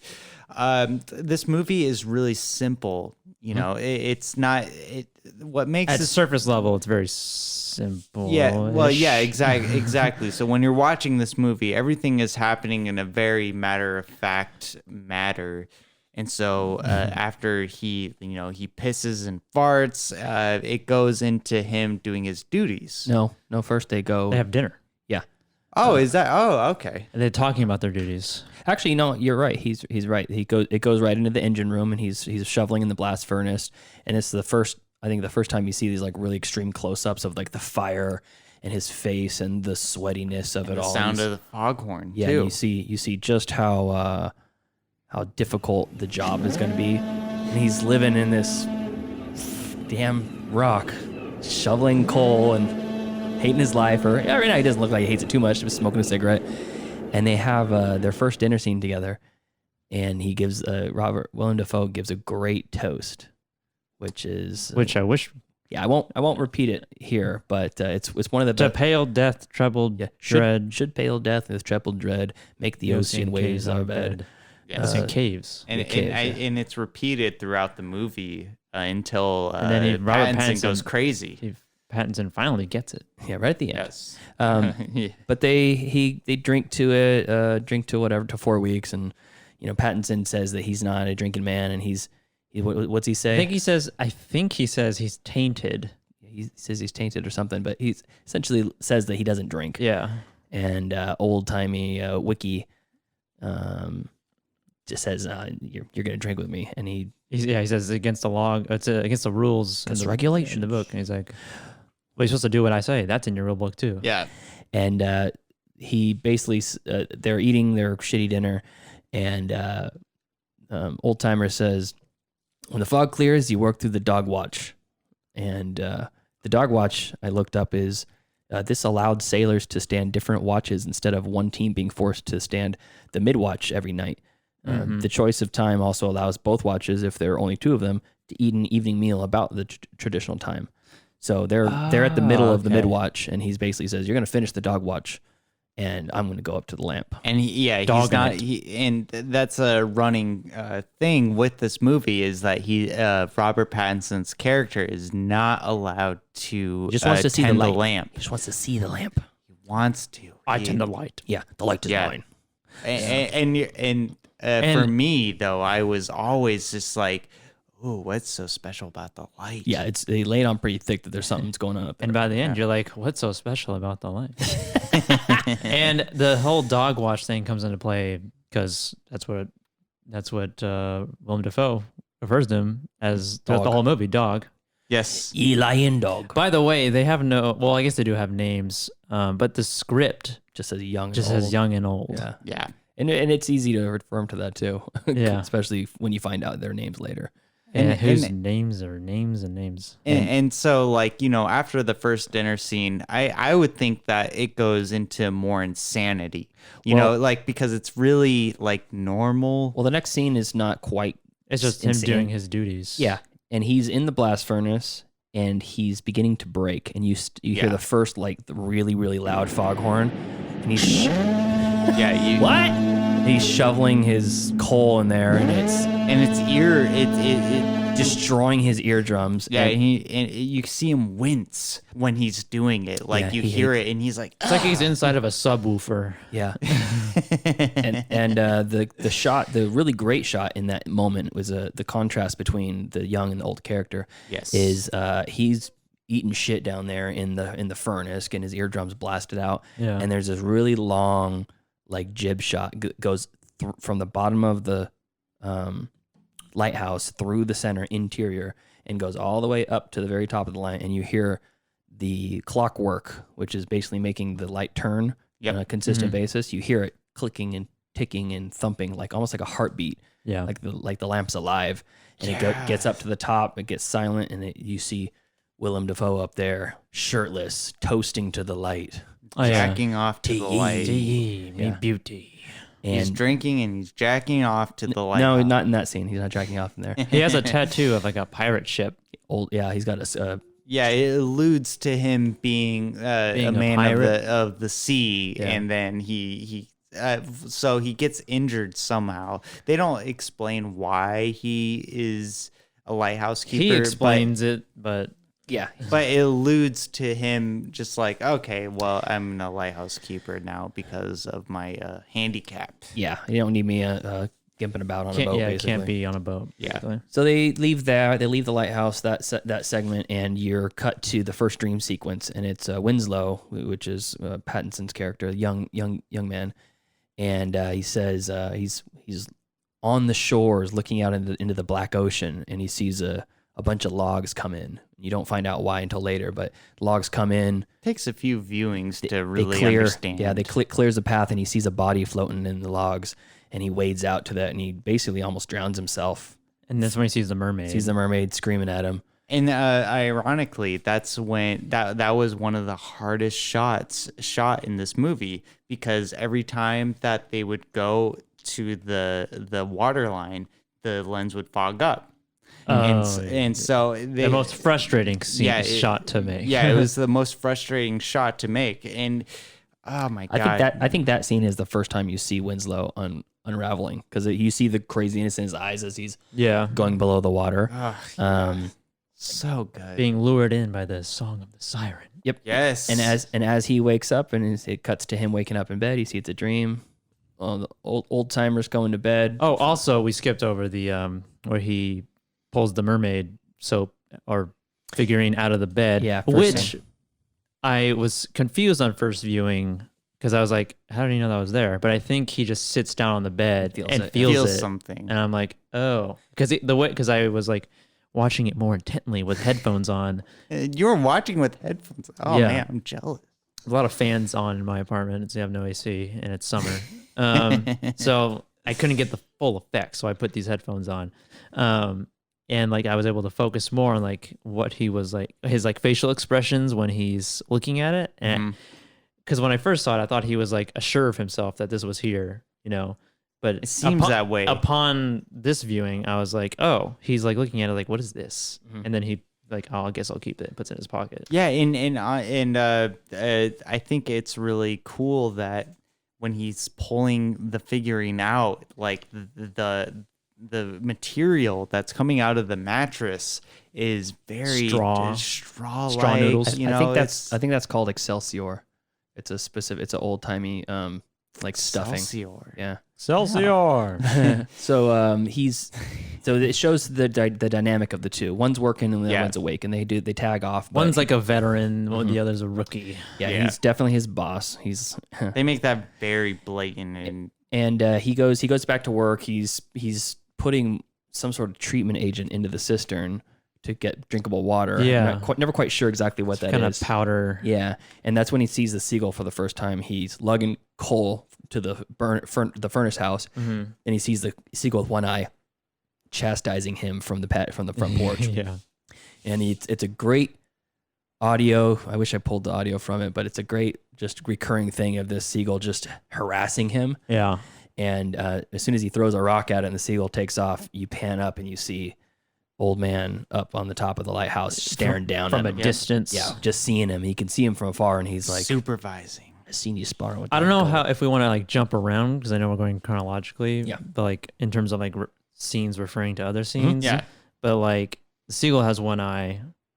That's like, it's like the bad seagull. It's like the one seagull that regularly bothers Winslow. Yes. And in another sequence later in the movie, the lobster pot is he opens the lobster trap or whatever. Lobster pot, yeah. And there's a severed head in there with one eye. With one eye. Yeah. And they get the context later when he says saw you sparring with a gull.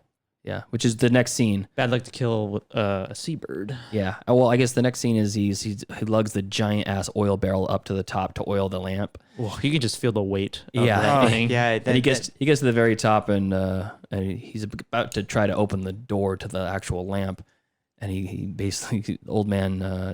Tom, Isn't it open and he just is like about to go in there? Maybe I can't remember. No, it's not open. I think it's like there's like a base, and you can feel the struggle of him going up the stairs because but the sound design. The door. No, I mean the door to the lamp. lamp. I think it's open, and then It might be because Wick's right there. yeah, Willem Dafoe's just like lurking in the shadows. Just Oh yeah, and he That's when- pops his head out. That's when he says. And then what does he say? What does he say? He says essentially, you're making a bunch of work for yourself for no reason. Next time, use this, and he gives him like a little canteen canister. Yeah. Yeah, and he says, "Now take that down before you want to burn this whole building down." Which first time I saw it, I thought it was gonna burn to the ground at the end. I thought that was foreshadowing. That'd have been cool.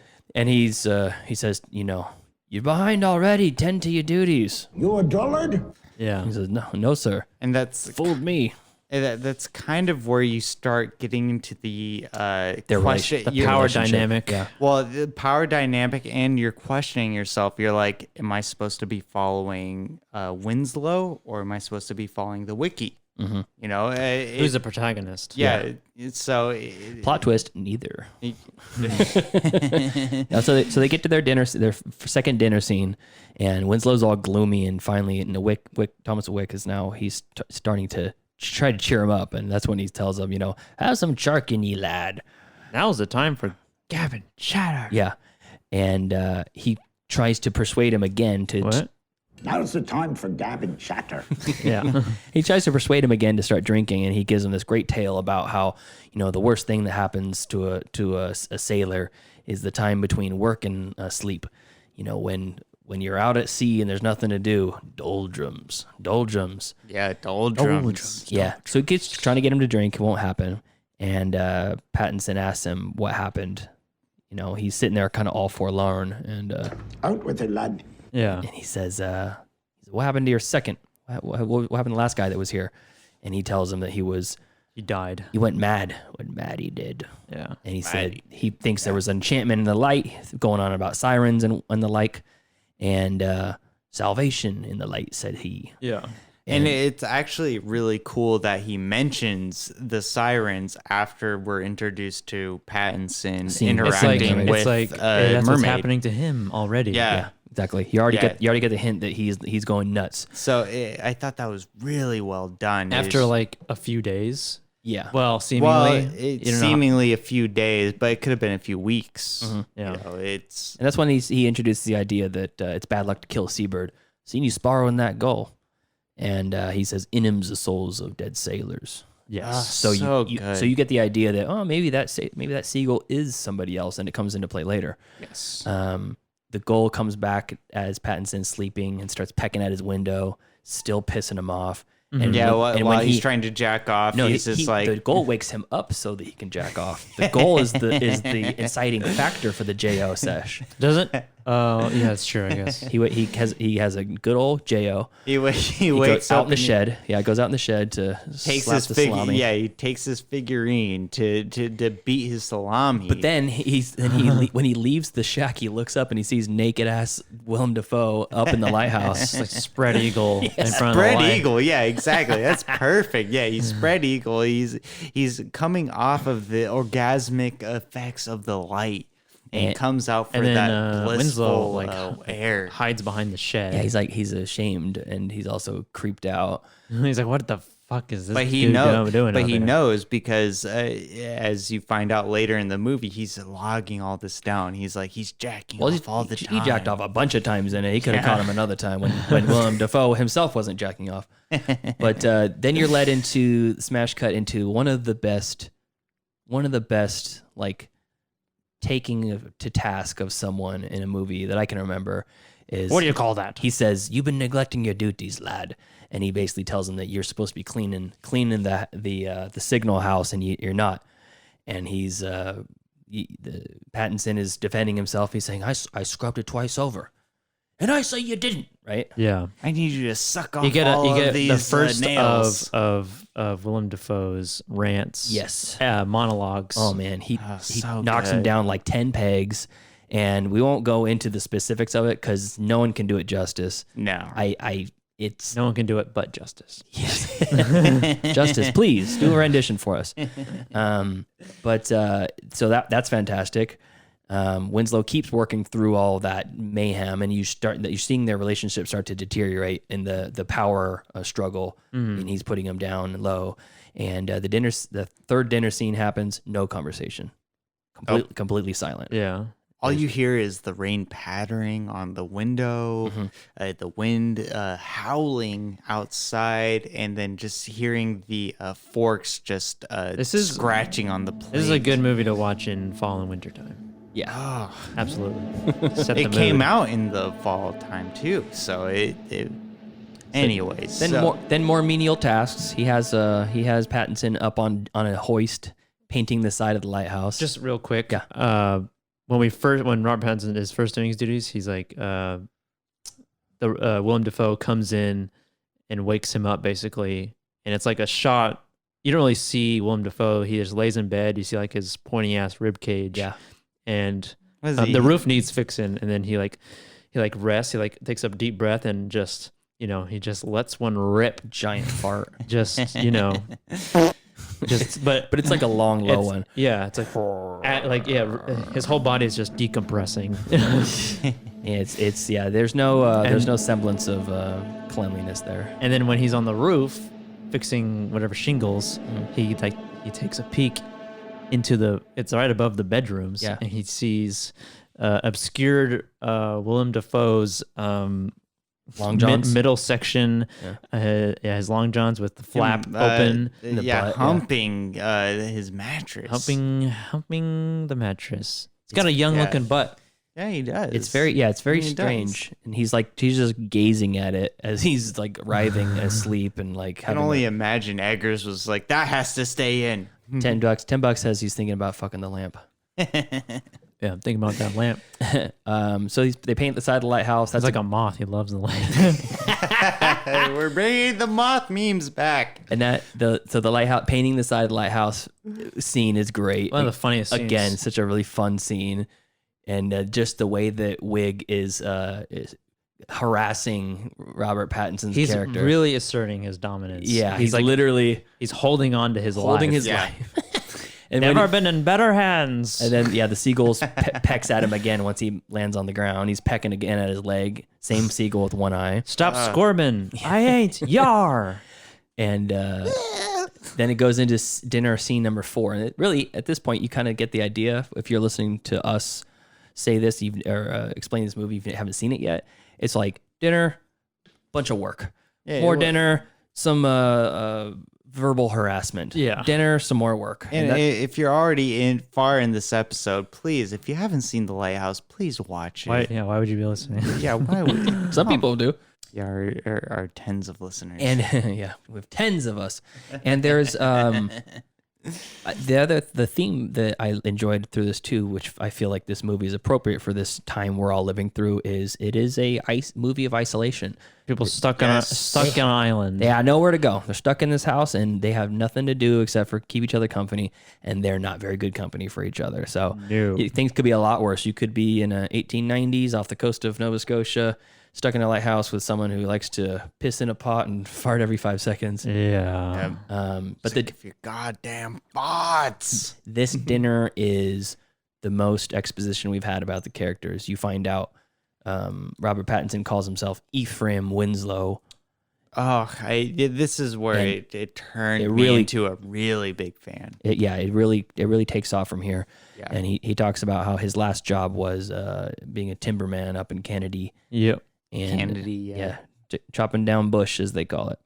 And you find out about Wig's character. He says, he asks him if he's ever been married. And he says, 13 Christmases at sea, little ones at home. She never forgave me.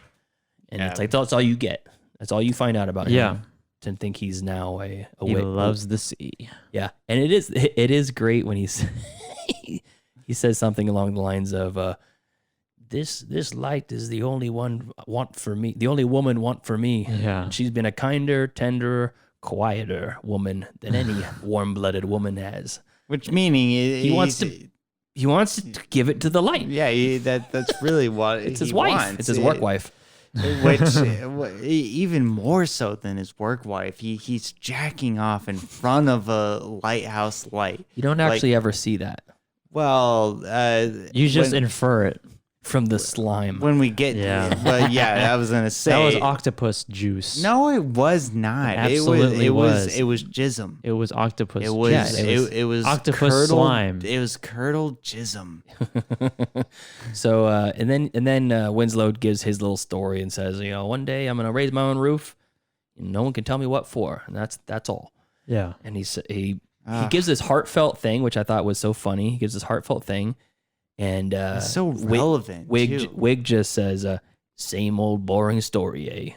Yeah, it's Yeah. so It's so dismissive of him. well, it's so dismissive, but it's so relevant too to our modern society, which I think that older people are. I think this is a comment on our modern society of how you work. Okay, I don't need your attacks. Okay, I think it's very true though. You have. He's a simple man. Okay, well, I have the move along sound. That's not a move along sound. This is just for ambiance. this is the move along sound. Yeah. I think that in that scene where they have the dinner scene and he's like pouring his soul out to the wiki, and he's like, I'm gonna have my own place, I'm gonna have my own thing, no one's gonna tell me what to do. And Defoe's characters is like, oh, same old boring story, because he has had experience with the same old boring story in his own age. And so I think that like it harks back. Oh dear God! God damn it! Yeah. I did it again. I did it again. It's okay. It doesn't matter. But I think, No, I get you. I get what you're saying. It's he's dismissive and old people suck, right? well, it's more so that well, yes, the elderly. We're gonna live forever. We're gonna be young till the day we die. Well, I am. What the fuck you talking about? So more work now. They get past the dinner. They learn about each other. They start getting a little They friendly. haven't started drinking yet. More work. Drinking heavily. No, not yet. And then they do. Then you see old timer climbing the stairs for the first time. You never see him going up until this point in the movie. You just see him at the top, and then you see him down at the bottom. It's like this weird. I never thought transport. about that. So you see him climbing for the first time, and he's having a rough time. And it's a small sequence. It's just them doing their thing. And then what I realized, what I never noticed until just now, is I never realized why he went up to the light in this next scene. I thought maybe he was just looking because he was curious, but he forgot his tobacco. Yeah. And I never realized that. I saw him grab it off of the clockwork, but he wakes up. Like he wakes up in like an addictive fit, basically. Like he needs to get a fix. I want to smoke a cigarette. I want to roll my cigarette, and I don't have my tobacco. So he climbs the lighthouse. He finds it on the clockwork, and he looks up at presumably up Willem Dafoe's butt, because he's standing looking at his taint directly above him in this Willem Dafoe's asshole grating, and you see like the tentacle slither across the grate, and the ooze comes down. This is the first element of like an H.P. Lovecraft, Lovecraftian element. Mm-hmm. You're like, is this happening? Is this a? It's like a dream sequence almost. Yeah, and that's why I said, was it a dream? I don't know. And he kind of plays. It was that all way. a dream. Promptly goes back to bed. More lighthouse foghorn, and the next morning the cistern's fucked up. There's a bird dying in the water. At first viewing, I didn't know it was still alive. Yeah, me too. I only saw it later on. And then you see its mouth moving, go. And he gets his final meeting with the one-eyed gull, and it is brutal. The scene is, I've seen it many times now, and it's still so brutal. Yeah, and it still feels so real. Yeah. And he grabs it by the neck, and he's like banging it like a barbarian. Like he's just like, and then we bang, get a great shot. Yeah. A great jib a great jib shot up to the top of the lighthouse to where the compass, it's rooster compass, weather vane. Yeah. Yes. The winds change. It's going and then so good. Oh, hard God. point northeast. Yes. It's funny. I was watching this movie a while ago with some of Deanna's cousins, and right when on edibles, right? no Yeah, less. right on edibles. And I don't know. I might have been edible. But I thought this was so funny. But right when he kills the seagull, Deanna's cousin goes, and it shows all the other seagulls, and it's kind of like a climactic moment. There's like a sound effect or sound cue. Yeah. And then somebody goes, "Oh, here they come." Yeah, they're probably gonna come. It's like, fuck his day up. It's like the birds. Yeah. So the winds change. Old timer comes down and he tells him he doesn't know his ass from the hole in the ground. Basically, that you've been cursing a fair wind and you don't know anything. And he has a twinkle in his eye that he thinks he had something to do with it. And they start boarding the house up, and you get to the dinner 5 sequence. Mm-hmm. Well, I was thinking And now it's that time to get drunk. How many dinner sequences are there? there's 3 5. or 4. Yeah. No, this is number 5. Okay. I was thinking though, when they go to the other dinner sequence, when he mentions like, the winds are changing. I think he knew already. Oh, he does, because he sees him. He's acting different. Yeah, He goes, he's "What's wrong with the, Ephraim Winslow?" And Keeping secrets, are you? yeah, so dinner 5 sequence is time where they really throw on a good twister.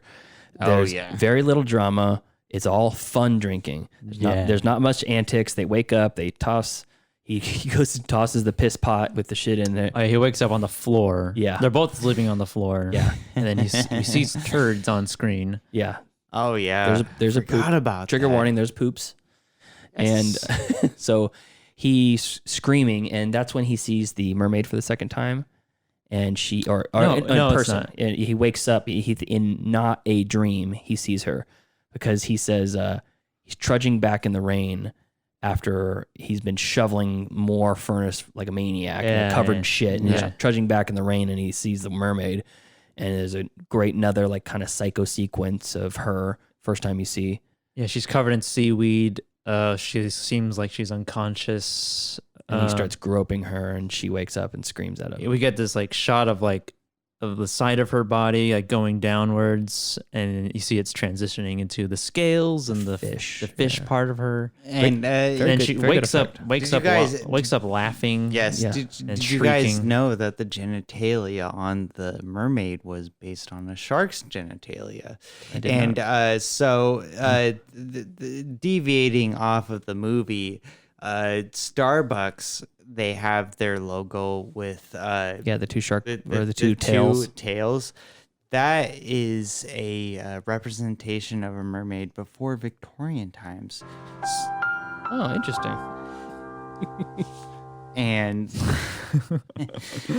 so the single-finned mermaid is actually historically accurate to what is happening in the movie now, because Took a book out of Starbucks, or took a page out of the Starbucks. let me get to the context. So the reason why there was 2 finned mermaids is because they wanted to have their men have their way with mermaids, and then the Victorian times happened, and they were very prude, very Puritan. And so they made their mermaids into single-finned beings. Mm-hmm. And so Robert Eggers was like, okay, so if it's going to be based in the late 1800s, 1900s, it has to be single-finned, but... Just like every other mermaid movie ever made. Yeah, but they have to have shark labias.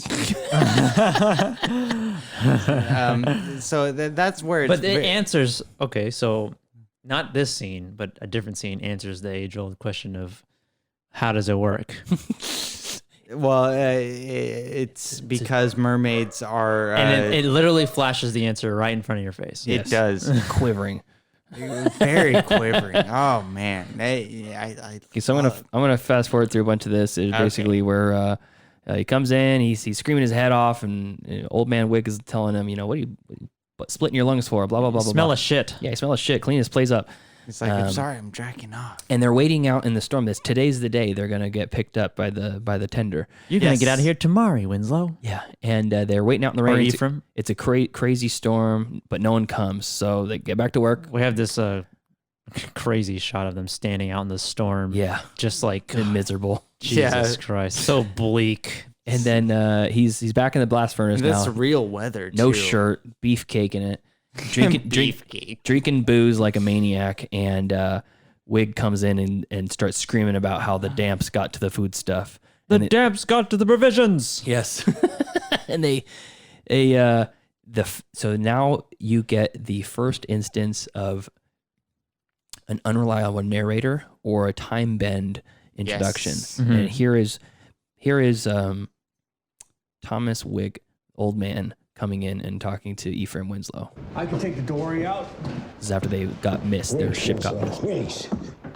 What? What do you mean, what? Weeks. Weeks. I have weeks.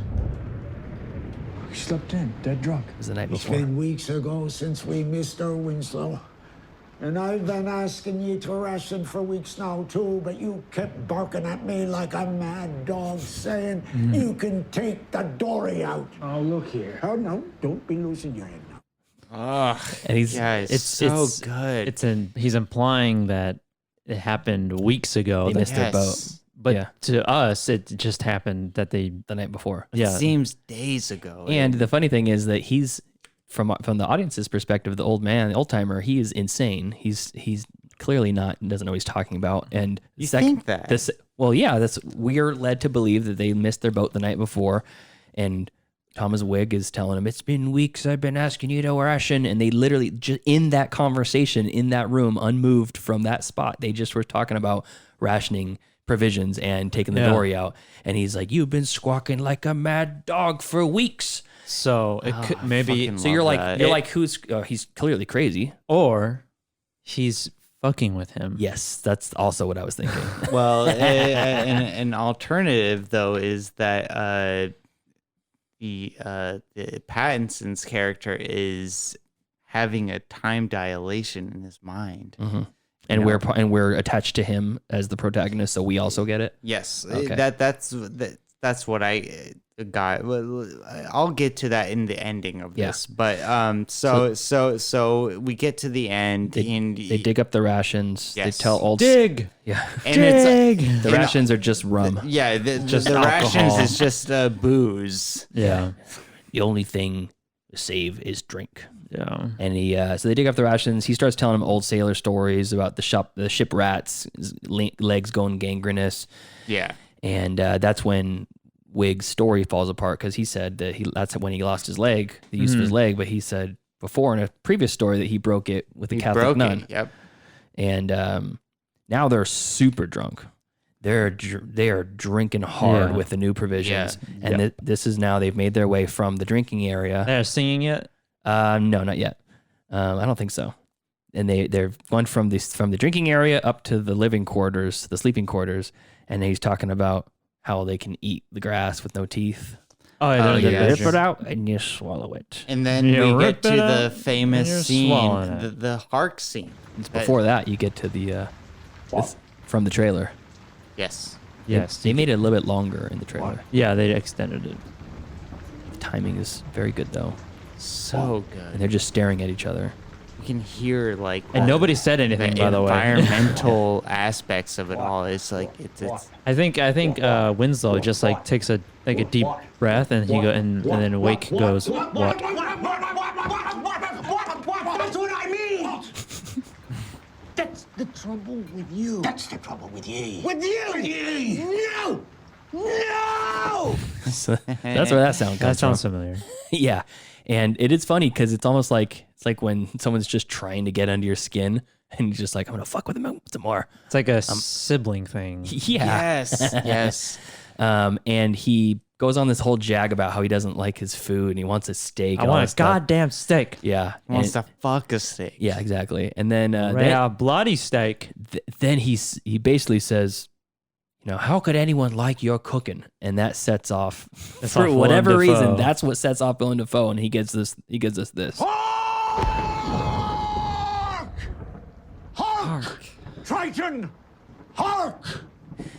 And he goes on his next monologue, fantastic monologue. I don't know. I can't see where the drops are, but before, like, he says that he just wants a steak, Willem Dafoe takes like personal offense and goes, "You're fond of me. You're fond of me, lobster." Yeah, And then he goes, I've seen it. I seen it. You're drunk. "You're fond of me, drunk. lobster." You wouldn't say that if you weren't drunk. You're drunk. Yeah. And, I'm drunk.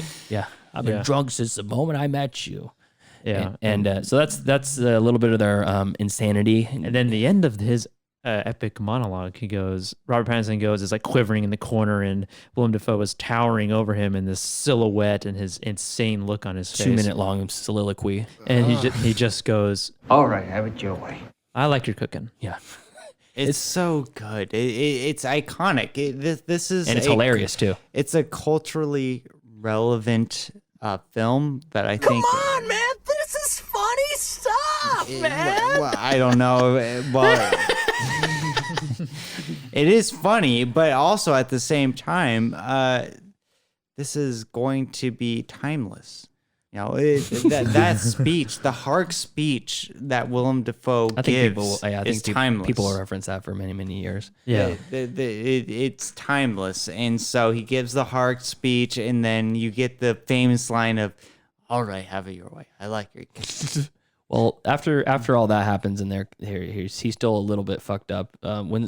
Wig's asleep. Old man Wig's asleep, and Winslow tries to break into the log to read the logbooks that he's been keeping notes on him this whole time. Yeah, and he can't get in, so he thinks, "I'm gonna go steal the key," and off of sleep. Is that what he's sleeping stealing the key for? I thought he was stealing it to get into the lighthouse. no, Because it was for the logbook. Because he takes that moment it he was. takes the butter knife and tries to. Is that after that? He tries to pry it open. He gets the outer part open, but then there's a lock on the inner, and he needs the lock to get into the inner to get to the logbook.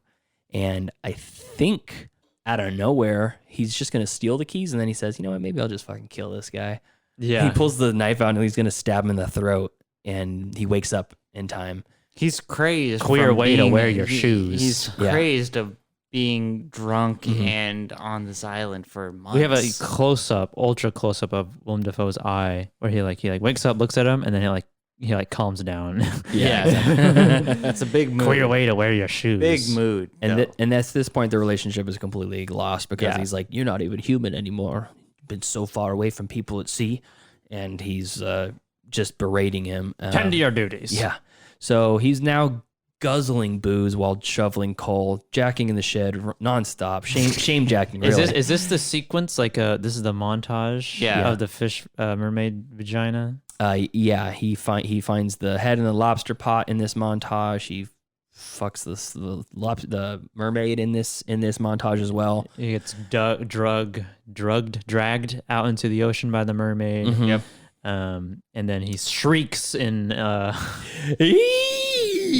pain and satisfaction and shame, and And that's when we get into the jig dancing when they're dancing. Yeah. And there's a chug off. They're guzzling side by side, guzzling booze, and they start dancing the jig. And singing pirate songs and stuff. What's funny is Robert Pattinson and Willem Dafoe actually took dancing lessons to they rehearsed the dancing to have that scene be successful in it's very choreographed. Yeah.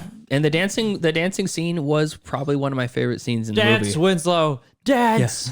And they dance, and then he dances, and then they both dance. And then they slow dance. And it's almost like a comic cut, like a funny smash cut to them slow dancing because it was this chaotic This is dance. the stages of epic, extreme drunkenness. Yeah. But the funny thing is that a different movie probably would have lingered on that shot for like 4 beats, and then moved on to something else, like cut to something else funny. Sure. But they linger on the slow dancing as old man Wig is singing in his ear, and then they slowly almost kiss and then push away and beat the shit out of each other. Elements of homoeroticism. Yeah, they hate each other so much. They're almost it's my kink, baby. I didn't think that it was them hating each other. It was more just so the sign of the times. So they go from almost kissing to like beating the shit out of each other. Literally beating the shit out of each other. Yeah. Because I think it was just the like I'm not gay. It's two complete opposites of the emotional spectrum. Yeah, it was just the loneliness they got them, and it's a masculinity thing. Yeah, yes, jockeying for exactly right. That's what it was. Is that they Men get really close, and then all of a sudden they remember. They're like, "Oh, I'm a man.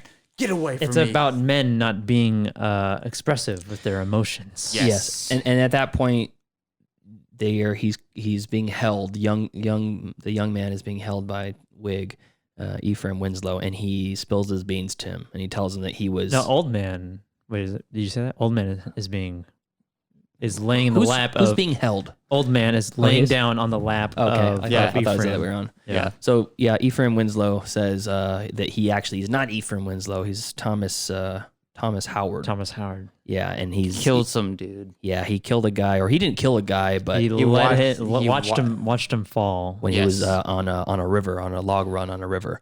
Yeah. I did not. I didn't kill him. I did not. And you get the spill your beans sequence.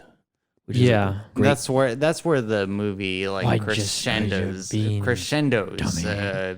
And this could be a dream sequence because because think what happens after he the camera goes up to the lighthouse, and then he's in the lighthouse, and then he goes out into the balcony, and then he sees somebody laying down who he thinks it's the dude he killed. Yeah. But it's him, and then it's raining outside, and then he gets a hand goes on his shoulder and turns around. It's Willem Dafoe as the lighthouse. Yeah. Yes. As the light is coming out. It's a very it's literally a painting. Yeah. Yes, like it this is. shot is literally inspired directly from a painting. Oh, cool! I didn't know that. So yeah, it is. It's a really good painting. It's so good. The next sequence is another nightmare sequence. And then Winslow tries to escape. He goes to the dory. Yeah. Wig comes in and says, "Don't leave me," and smashes the dory up with an axe. Yeah. They chases him into the signal house. It's very much like a Shining reference. It seems like heavy Shining vibes. The chase sequence is very Shining-esque. He goes into the signal house and he starts unraveling. The young man starts traveling, which I guess is Tom now. We can call him Tommy. And he gives us this. Now I'm free. Now I'm free from your designs. it's clapping like a chimpanzee. Now I got it all figured out. Except what's the secret, mischief you're keeping up there? Whenever someone says on film, "I got it all figured out," that usually means they don't have it all figured out.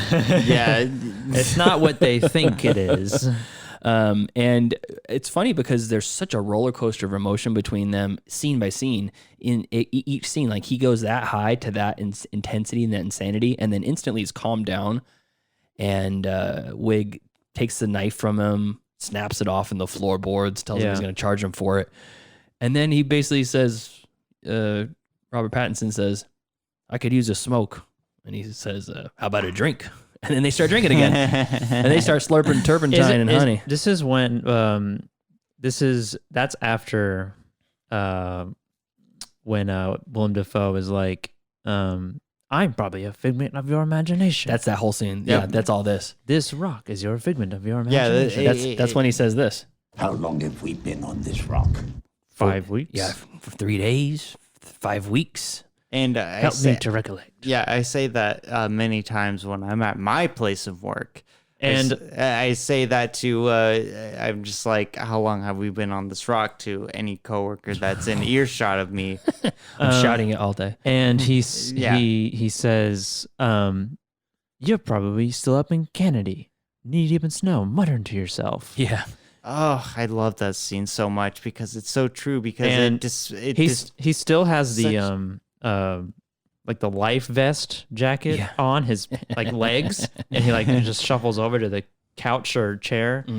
And to be honest, I honestly think that Willem Dafoe just gave us what the movie is actually about. Yeah, it's a guy who's up in Kennedy going insane after killing a dude. This is pretty elaborate. This is a pretty elaborate version of going insane, though. I mean, it is, but it's once he's put that on the table, it's like, yeah, how can you not really consider that? I think I think he's going crazy, but he is in the lighthouse with them. I think he's going crazy. Yeah. So they go on another famous bender, the craziest bender of them all. They're drinking turpentine and honey, sitting at the base of the lighthouse, pounding chest, and then they smash cut to them in the signal house with waves crashing through the window, and they're sitting under a table cackling. Yeah, like literally. As it's like the biggest storm is going on. They boarded their house. They boarded up the house before. They're all drunk as shit now, and they don't care. And if they weren't crazy enough already, turpentine can cause brain damage. Yeah, so they're crazy on the turpentine and the brain damage of turpentine. Yeah. And then they wake up. The whole house is flooded. There's a little ship in a bottle floating by. He's pissing in the floating pot. Yeah. The logbook floats by. Why even try to? You really just go in the water. And well, and then he vomits. And he's being polite. Yeah. So he finally gets to read the logbook, and he does not like what he sees. Yeah. No, it kind of shows you like how he confronts Wig and tells him, basically that I know your lies. You're a liar. You're a short liar. And this is when he says, I'm full of your shit. I'm full of tired of your yarns. Your Captain Ahab horse shit. Yeah. This is when he says that. You sound like a goddamn parody. And, a Captain Ahab. Yeah, he goes on his monologue saying he smells like jism, like rotten dick, curled foreskin, hot onions, fuck the farmyard shithouse. Yeah, and he tells them, he's like, you think you're so goddamn high and mighty? You're not a policeman. You're not the mayor, and you ain't my father. You ain't sure. You sure ain't my you acting father. like you is. Yeah, it's such a great. That sums up their relationship right there. Exchange. After his whole long spiel, he gives him his long monologue about how much he hates him, and sick of your shit, your farts, your goddamn farts. Yeah, and he gives him all this stuff, and all that Willem Dafoe says is, "You have a way with words, Tommy."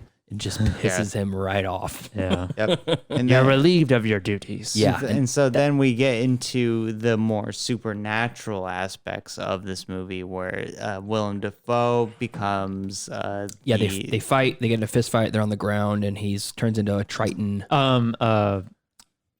King Triton. Wake he finally reveals to Tommy, that he knows that 'twas ye who changed the winds on us. 'Twas ye. Yeah. Yep. Exactly.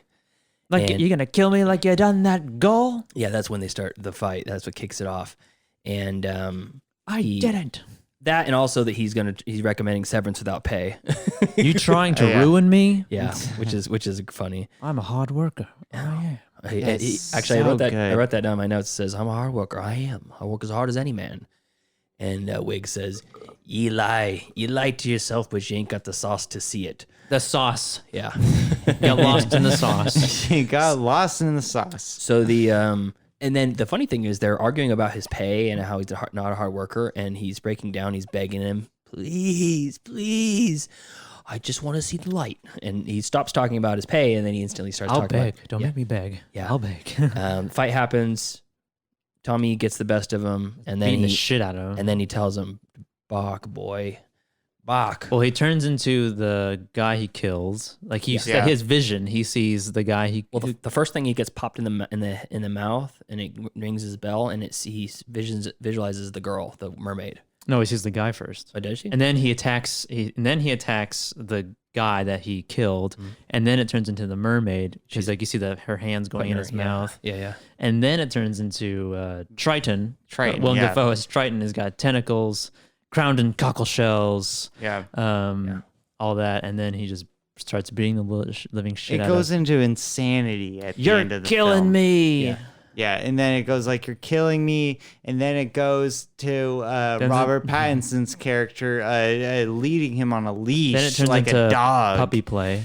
He literally walks him as a dog out to the hole they dug for the provisions. He kicks him in. It comes around. Yeah. The turntables, the upper hand. The upper hand is on the other foot. And the most impressive of all the impressive monologues in this entire movie is delivered by Willem Dafoe as he's literally buried alive, mouth full of dirt, not wincing or blinking once the entire real time. dirt too. I mean, he closes his eyes. Yeah, he really doesn't shudder or like spit it out or try to stop it. Chewing it. Well, he does spit it out a little bit. Talk about chewing the scenery. And he buries him alive, and then he like digs him back up to get the key because he forgot he left the key there. Yeah, he like passes out or something. Mm-hmm. I mean, you think that he dies, but it's like, how could you really die from that? I guess suffocation. Suffocation. Yeah. But he passes out. Yeah. First. That's what happens when you're. Or he's pretending. Well, it's not meant to be taken so matter-of-factly. It's more representation of him killing Wiki and then him going to the light afterwards, because it's very silent. Like after Willem Dafoe's that happens. Yeah, after Willem Dafoe's characters happen, there's no dialogue. And so somebody to talk to. Yeah. And so that's a good point. That's true. So he goes up to the light. It's a short in between scene. He goes to the light, and oh man, I love this sequence because you already have this. Well, we have the tension axe built in scene first. He comes back. He axes Tommy in the back. In the or shoulder. In the shoulder, yeah. And one. The light is mine. Yeah.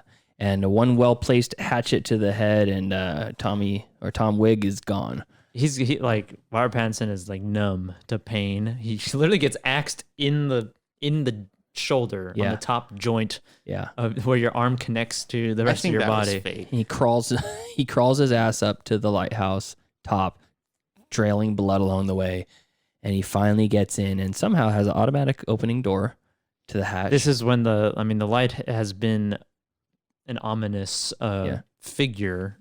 This part reminded me of that. What was that one the one streaming recommendation, the sci-fi one, the Endless. Oh yeah, that you recommended, and I forgot. Mm-hmm. Kind of reminded me of that a little bit. Like there's some power that's doing things, controlling things, coming from the light. Yeah. And he gets up, and he, without too many spoilers, he gets to see the light. You get to see it. Well, the door opens automatically. He puts a key in, and it opens up. It's auto open. So I got a Mercedes Benz. Doors, suicide doors, and he opens up the gigantic 800-pound 6-foot light, or 8-foot 400 pounds, yeah, or 600 pounds, and he stares directly into the light and loses his shit. $80,000 light. Oh, and I love this scene too because they expose it. They distort his screams. Yeah. Like he's screaming and it's like too much for the mics that are mic'd on him. It's so perfect on the and he has the blood on his face too. It goes away when he he's like when the stairwell it's almost it's like painted on him. It's like painted blood like all over his body. Yes. All over his face, and then he gets into the light and then opens the light and like kind of like dries off or burns off. I think it's just overexposure. I think it's so exposed that you can't even see it. And then he's like in this orgasmic pain something. Yeah, and he's just I was in orgasmic mood when I saw that. No!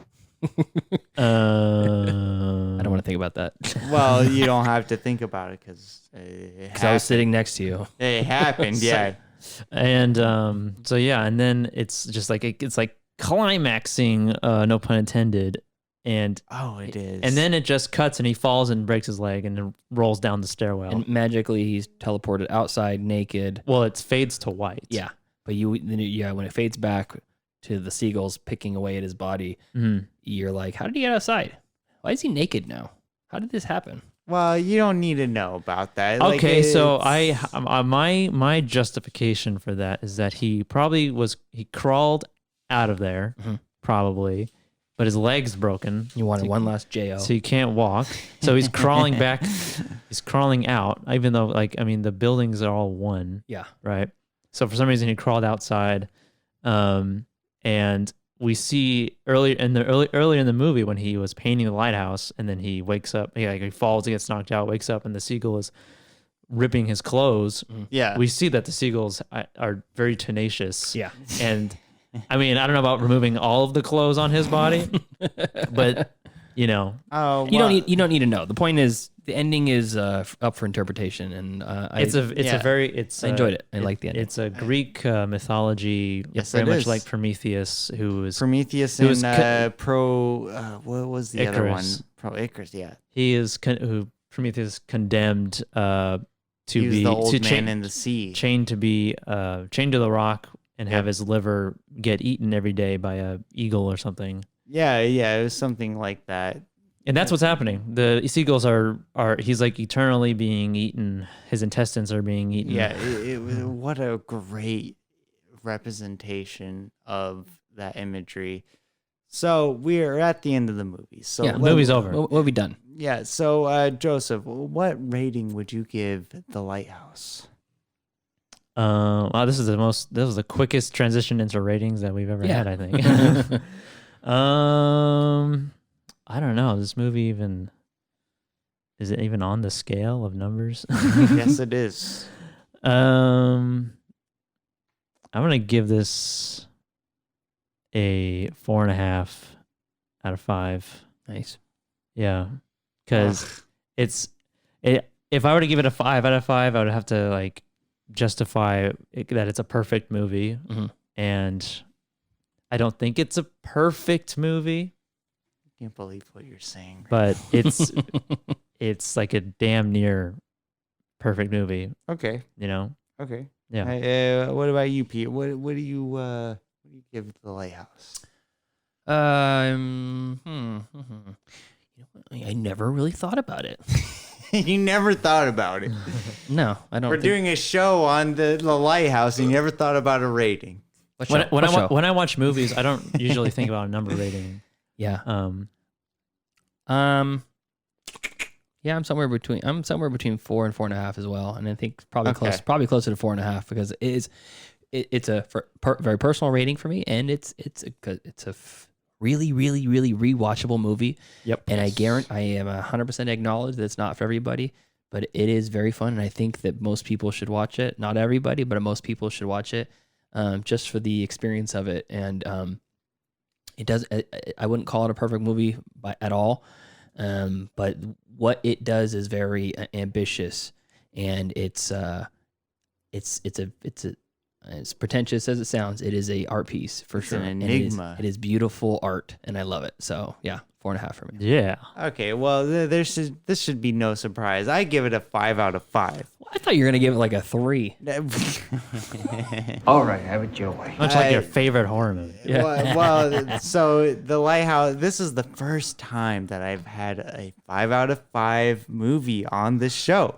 So and I think so. Yeah. I think this is the only one. I guess. Yeah. So 5 out of 5 for me. It's the perfect movie.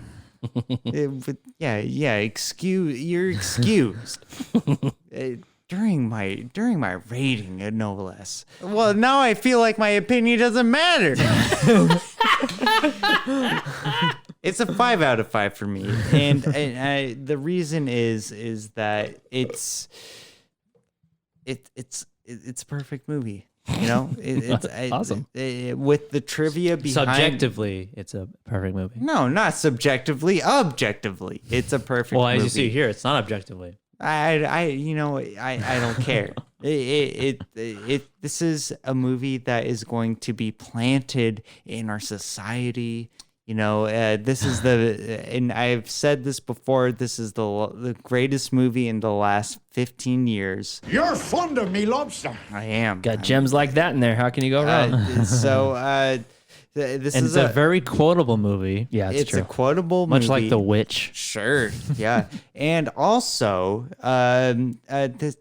this is my number one favorite movie. Number one. This is the top of the top. This is the elite of the elite movies that I am. Yes. Yeah. I could watch The Lighthouse probably like 2 times in a row. Like I'd watch it and then I watch it again after watching it. That's a good sign. Yeah, I love this movie. I've had feelings like that. Yeah. And so with that said, it's off the wheel. We take it off it's the wheel. It's finally off the wheel. We take it off the wheel and replace it. I do have to say it is it is almost unfair that Tyler chose The Lighthouse, considering we all know that it's just a favorite of the whole group.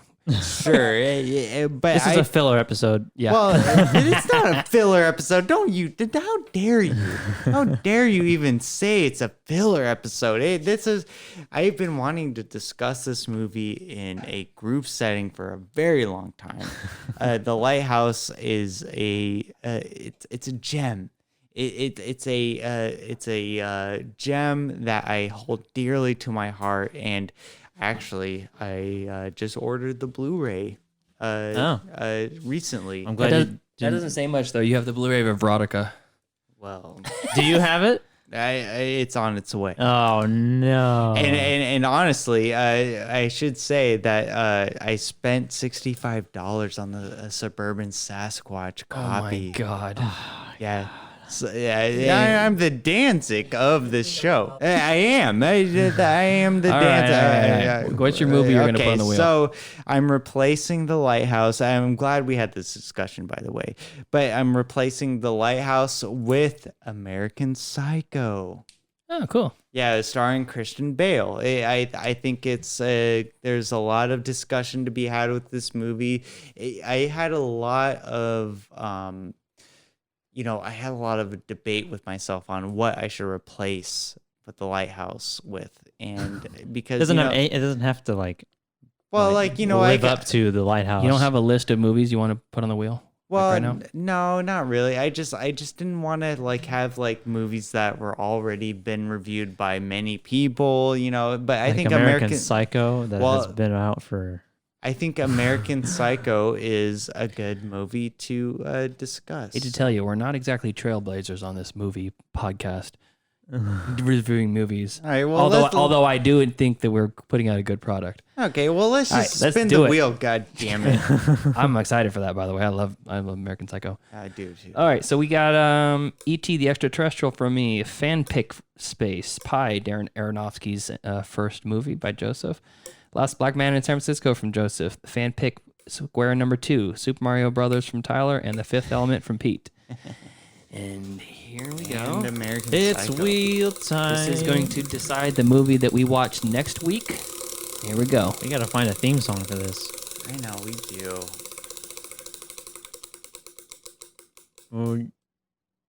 Oh, another fan pick. Fan pick. Now, how are we gonna do this? Okay, so shit, I knew this was gonna happen. It's okay. Just give us how many choices do we have? Okay, so we have fan pick is the first of its kind. Yeah, we had 2. We had I guess it was just Brazil. We forced the fan pick. Yeah. We have 1, 2, 3, 4, 5. We basically have 12. How picks. much do we have? Basically, or how many? We have 12 picks from fans. Cool. Should I just No, I got it. We're gonna do this. Have a random number generator. So, Andy, you sure you have the listeners who chose them correct? I do. Okay. You have the names? Okay. Okay, we are choice number 4. Number 4. Oh. Fourth one down. Shawshank Redemption. All right. Frank Darabont. Yeah, it's man, between Ricky O and Primer, Shawshank Redemption. So this is a Ryan. Hey Ryan. Ryan, yeah. Guess what time it is, buddy? It's time to watch your favorite movie, Shawshank Redemption. Shawshank. Maybe it truly was a Shawshank Redemption. Yeah, that Shawshank, he really redeemed himself. He really got Shawshanked. Yeah. I can't believe we're reviewing Shawshank. You can't believe we're removing any movie. Okay, so all right, let's get this show on the road. We've been on here for about 9 hours now. Tyler, you had an email or a DM. Oh yeah, and before we get off the air, listener Brendan. He had something to say to us. He said he wanted to say. Hold on a second. This one's for you, Brendan. Okay, so listener Brendan, he said, just wanted to say that Brazil was a solid episode and y'all kept it entertaining for the whole time. The whole hour? For the whole 2 hours. Oh, 2 hours. Yeah, Nice. Keep it up. Cool. Thanks, buddy. Appreciate it. And now anyway. So now that means a lot. Thank you for the nice words, Brendan. If you all are enjoying this as you listen, they enjoy. Please tell your friends who like movies, or tell your friends who enjoy podcasts, because and podcasts about movies. Yeah, or both. Yeah. Or if you're just lonely and you just want to feel like you're hanging out with a group of people. That's right. Who wants to watch movies alone? I mean, I do sometimes, but it is fun when you Listen do it. to our commentaries. And by the way, why don't we need another commentary episode? It'll come when it comes. Yeah, that's true. All right. Till next episode number 44, which will be the Shawshank Redemption, a fanfic from Ryan. Fucking Shawshank. Yeah. And follow us on Facebook. mcfcpodcast@gmail.com is our email. And follow Tyler on Instagram @middleclassfilmclass. It's a good time. Yeah, I'm trying to come up with good memes. DM me, send me your thoughts, send me your recommendations, send him your memes too. Send me your memes. Yeah. I'm here for the listeners. I'm a man of the people. So, all right. Until next time, thanks for listening. See you later. See ya. God, that was so long.